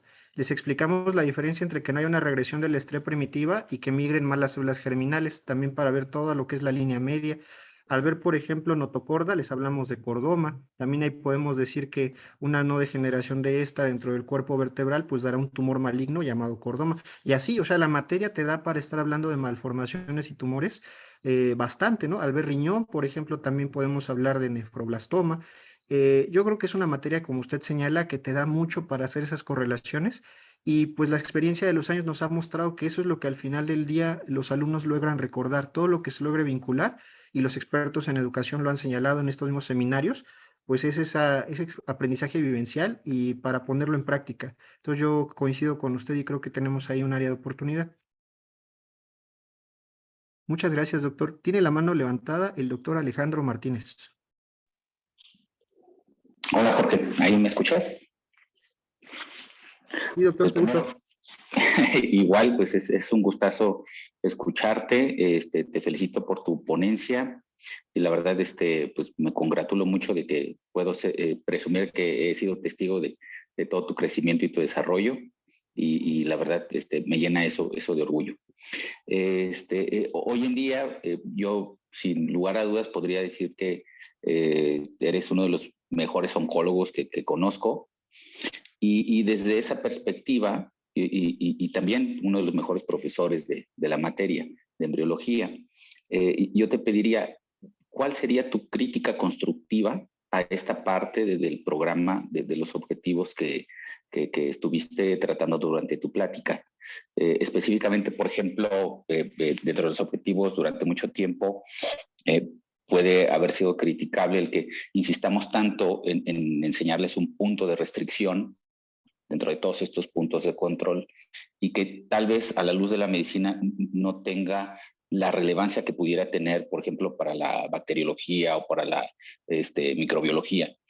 Desde esa perspectiva, entonces, ¿tú qué nos recomendarías? ¿Centrarnos en otros puntos más pesados, más contundentes, que además refuercen los conocimientos para las materias clínicas o para las otras materias básicas? Y también, pasando por ahí, ¿qué comentario te merece la situación de que desde hace varios años, pues en esta parte de ciclo celular nos centramos en RB? ¿Considerarías que vale la pena seguirnos centrando en RB o quizás en algo que incluso amerite el diseñar una nueva práctica? Muchas gracias, doctor, y muchas gracias por sus comentarios. Sobre la pregunta que hace, yo lo que propondría sería que esas 2 semanas giraran en torno, porque ustedes leen el programa, dice regulación del ciclo celular, pero no dice alteraciones, como sí lo dice para meiosis o para otros temas. Hay que ponerle el nombre. La principal alteración y un problema de salud público, primera causa de muerte, como ya dijimos en toda la parte, y tercera en nuestro país, es el cáncer. Yo propondría que de entrada se aproveche, porque yo en la materia le digo a los alumnos, ¿quién conoce, tiene un familiar o amigo con cáncer? Y usted ya se imaginará que todo el mundo conoce o tiene un familiar con cáncer. No es una enfermedad que le sea desconocida y tenemos la ventaja de ser una materia del primer año. Eso no se recupera. O sea, fisiología es hermosa, pero ya los alumnos tienen un contexto, ideas erróneas o no, pero ya no es lo mismo. Entonces nosotros estamos teniendo la materia prima y yo creo que esas 2 semanas deberían girar en torno al cáncer. Sería mi propuesta. Más allá de que en otros tópicos se les pueda también hacer ejemplos clínicos, viñetas, ejercicios, creo que esas 2 semanas podrían enfocarse porque todos los temas, como mencionamos, tienen cabida en. Entonces podríamos tener como eje conductor eso para que digamos que en embriología dentro de toda la carrera existe esa palabra, pero como un fundamento, como un eje, un tema alrededor del cual gira la expresión génica, alrededor del cual se explica la transcripción y el proceso de regulación y factores de señalización, el ciclo celular y su regulación, y por qué no las alteraciones. Eso se hacía anteriormente exclusivamente con el caso de retinoblastoma. Como usted señalaba, pues es un gran caso, pero lamentablemente yo con los años me di cuenta que todos pensaban que la única causa de cáncer era la mutación de RB. Entonces salían y salían generaciones y yo les preguntaba ya en el internado, oye, ¿y el cáncer? Ah, es que RB está mutado. Oye, no, de hecho RB casi nunca está mutado, ¿no? Entonces sí es algo que como institución seguramente no vemos porque nosotros pensamos que es un ejemplo y que ellos van a aprender que hay muchos más en el camino, pero pues nunca vuelven a ver el tema. Lo verán en genética, como sabemos también, pero tal vez no con ese enfoque o no con esa mente que se tiene en las primeras semanas.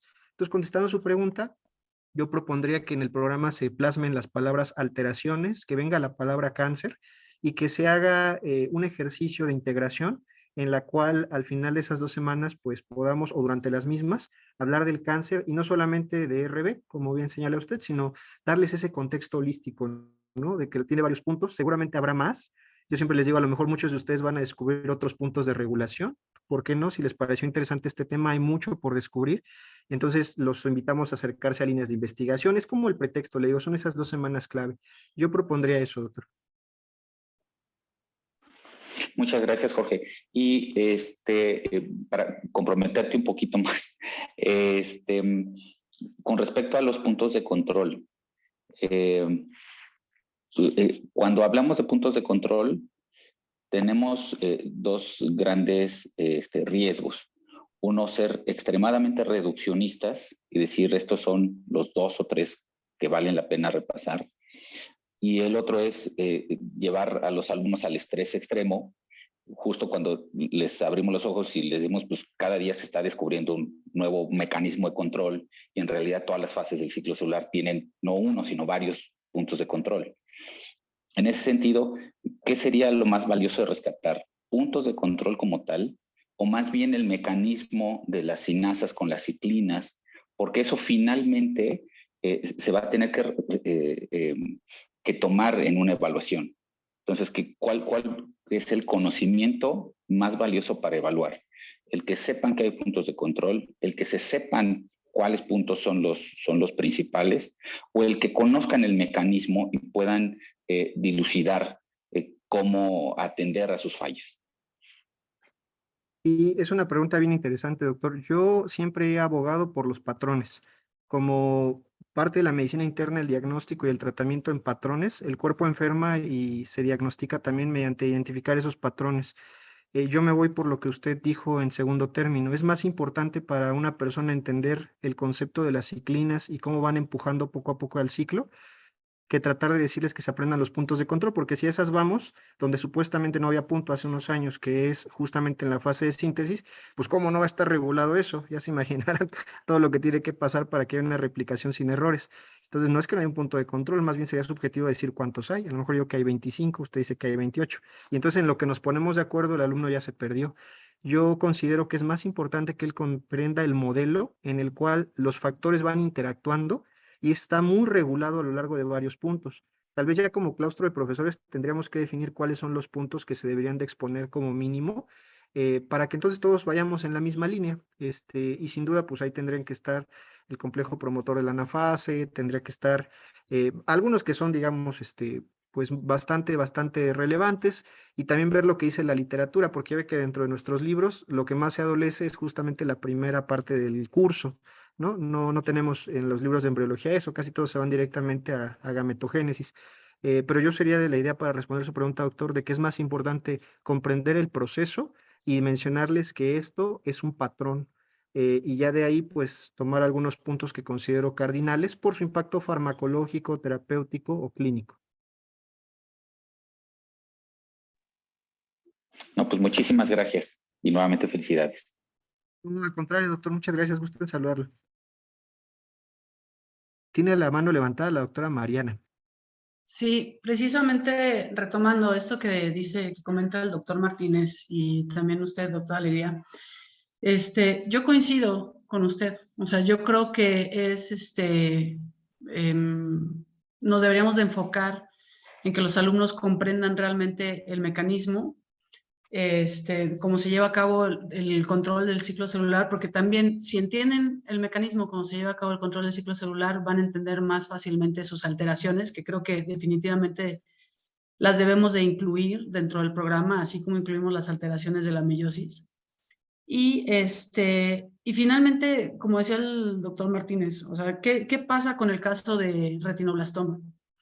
El caso de retinoblastoma es un ejemplo de una patología en la que está alterada una proteína y que como resultado de eso pues se genera un tumor, y finalmente la intención de ese caso era utilizarlo de ejemplo clínico para el tema de control de ciclo celular, ¿no?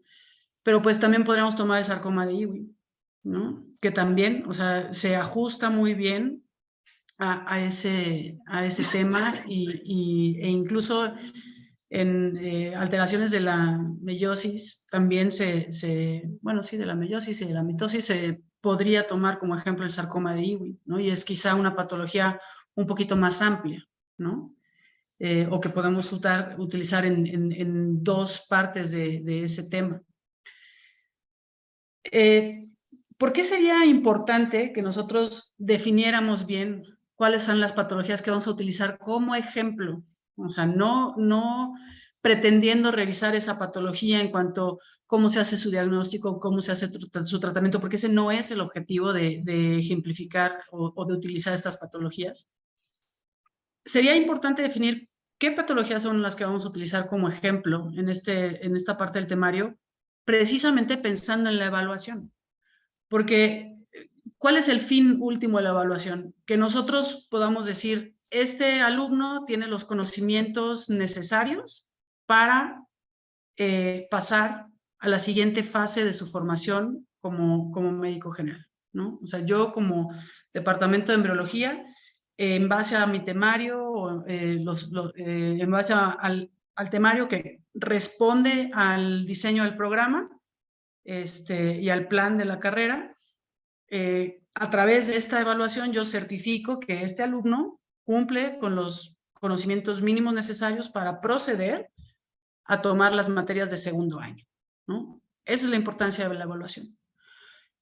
Pero, digamos que es sumamente injusto que yo evalúe sobre algo que no estoy cubriendo en el temario, o que yo evalúe desde otra perspectiva de la que le estoy dando al temario.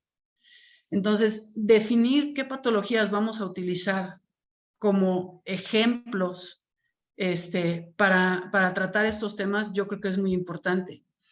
Y muchas veces, y yo lo he visto, o sea, en algunos exámenes que les he aplicado a mis alumnos, ¿qué pasa si le quitamos el nombre de la patología? O sea, ¿qué pasa si yo le quito sarcoma de Ewing, ¿no? Y nada más menciono en la evaluación nada más menciono que un paciente con X alteración que condiciona otra alteración en el ciclo celular se está presentando, y hacer una pregunta no de memoria, una pregunta de comprensión, o sea, subir nuestro nivel cognitivo en nuestra evaluación, e irnos a preguntas de comprensión. Esos son como temas que tenemos que analizar como profesores, obviamente no para este ciclo escolar, sino que realmente nosotros podamos ir decidiendo cambios que podamos implementar paulatinamente en los ciclos escolares subsecuentes, para realmente consolidar ese objetivo que tenemos, ¿no? Que es la formación por competencias. O sea, y definitivamente yo creo que el enfoque que usted menciona, pues es el que le debemos de dar, ¿no? Porque finalmente, o sea, yo creo que si existen 3, 20 o 30 puntos de control, quien los memoriza o quien los maneja con mayor facilidad, pues es la persona que se dedica a hacer investigación precisamente en ese tema, no el médico general. Y a mí me parece muy interesante lo que comenta, doctora. Yo, por ejemplo, a mí me encanta el caso de retinoblastoma, ¿eh? Yo lo sigo utilizando, lo adecué con algunas cosas, pero yo cada año lo uso, este año lo usé.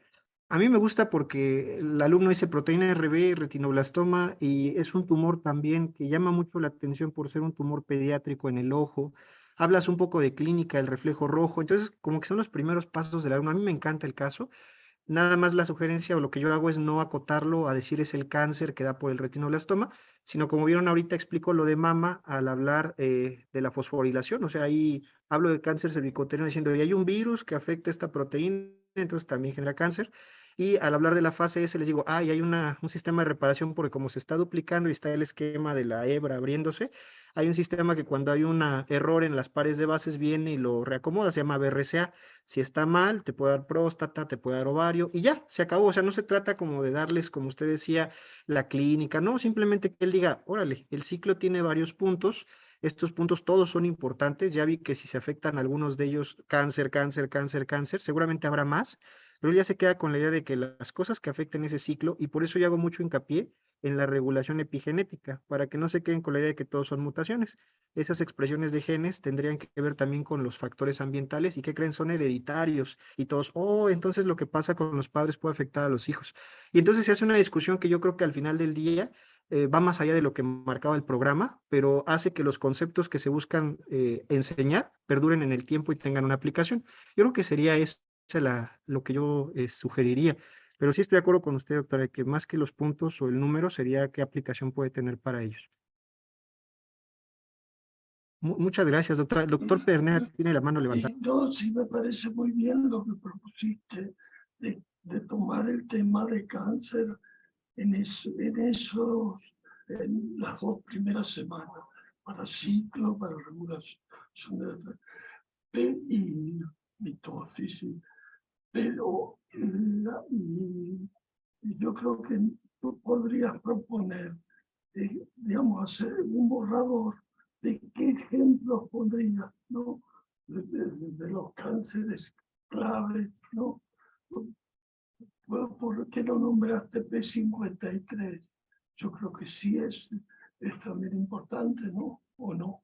¿Cómo lo ves? Sí, doctor, no, sí es bien importante. De hecho, el virus del papiloma humano con la proteína E5 y E6 bloquea a P53 y a RB, respectivamente, esas dos.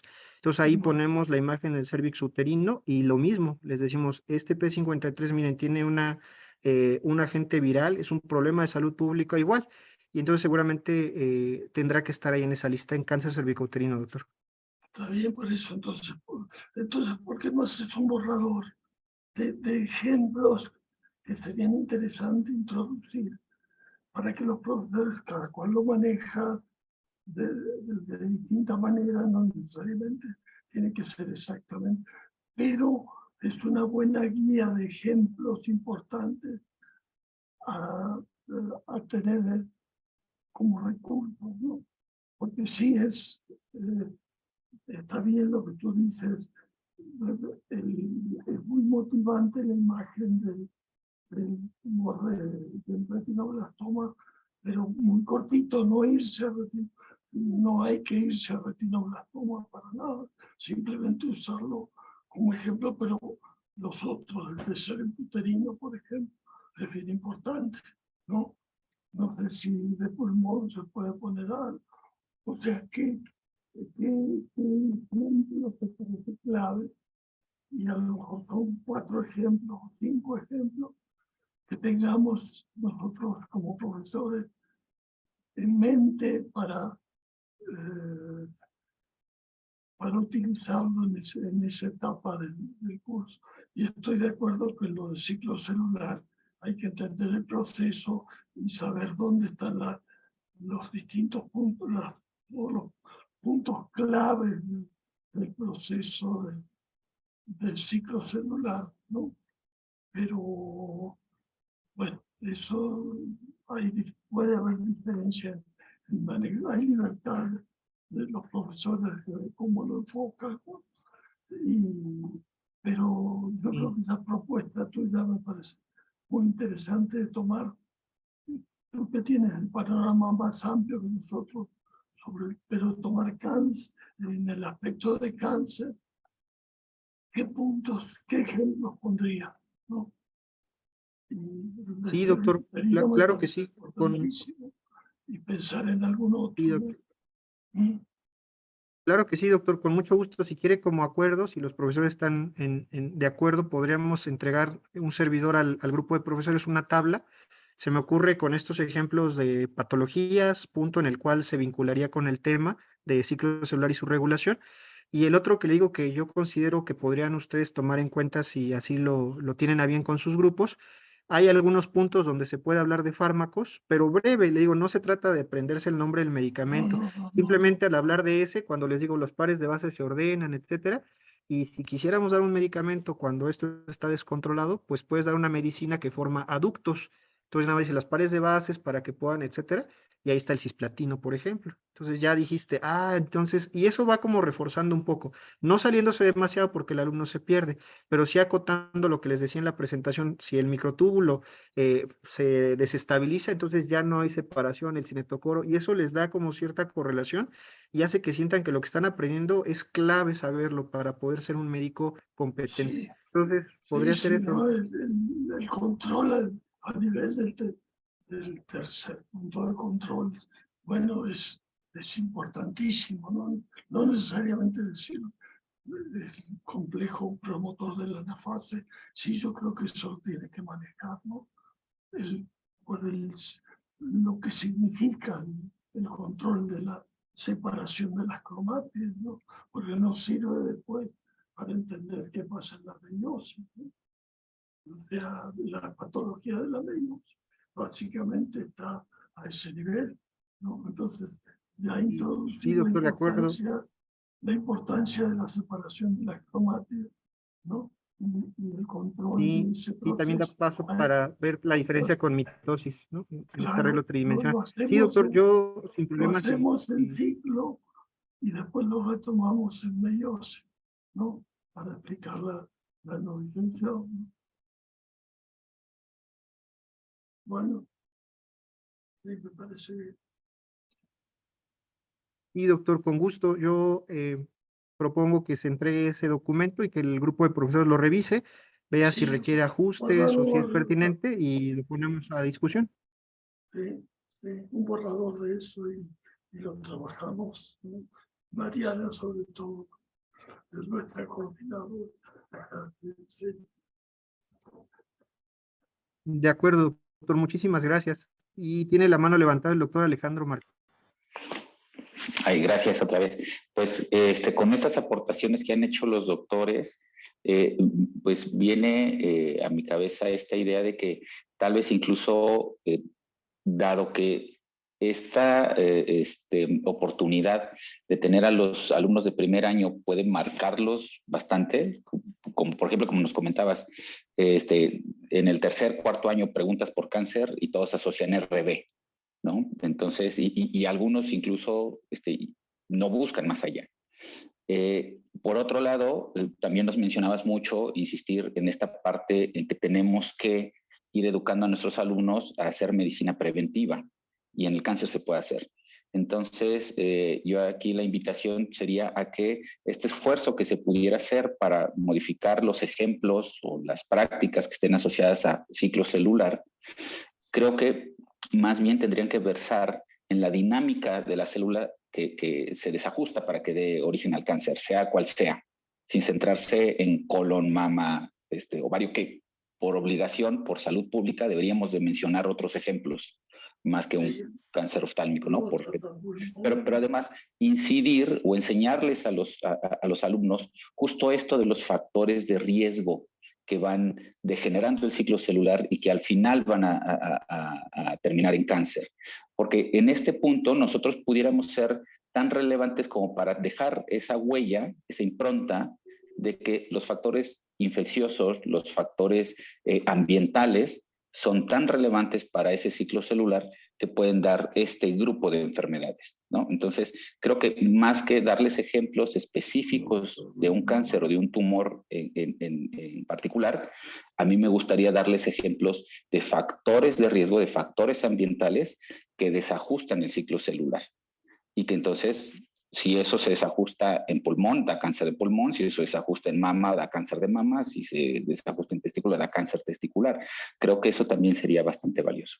Y lo dejo para consideración. Gracias. Bueno, hay que pensar. Bueno, sí hay que trabajar el ejemplo con un criterio de importancia, ¿no? Pero hay que trabajar los ejemplos. De acuerdo, doctores, muchísimas gracias. Ya no hay más manitas, doctora Mariana. Sería eso. Pues bueno, no me queda más que agradecer nuevamente su participación, doctora Alegría.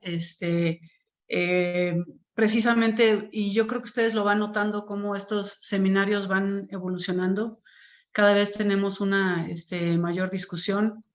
Nos ayuda mucho nuestros excelentes ponentes, el material bibliográfico que nos comparten, y finalmente, pues la intención del seminario es precisamente esta que acaba de ocurrir, ¿no?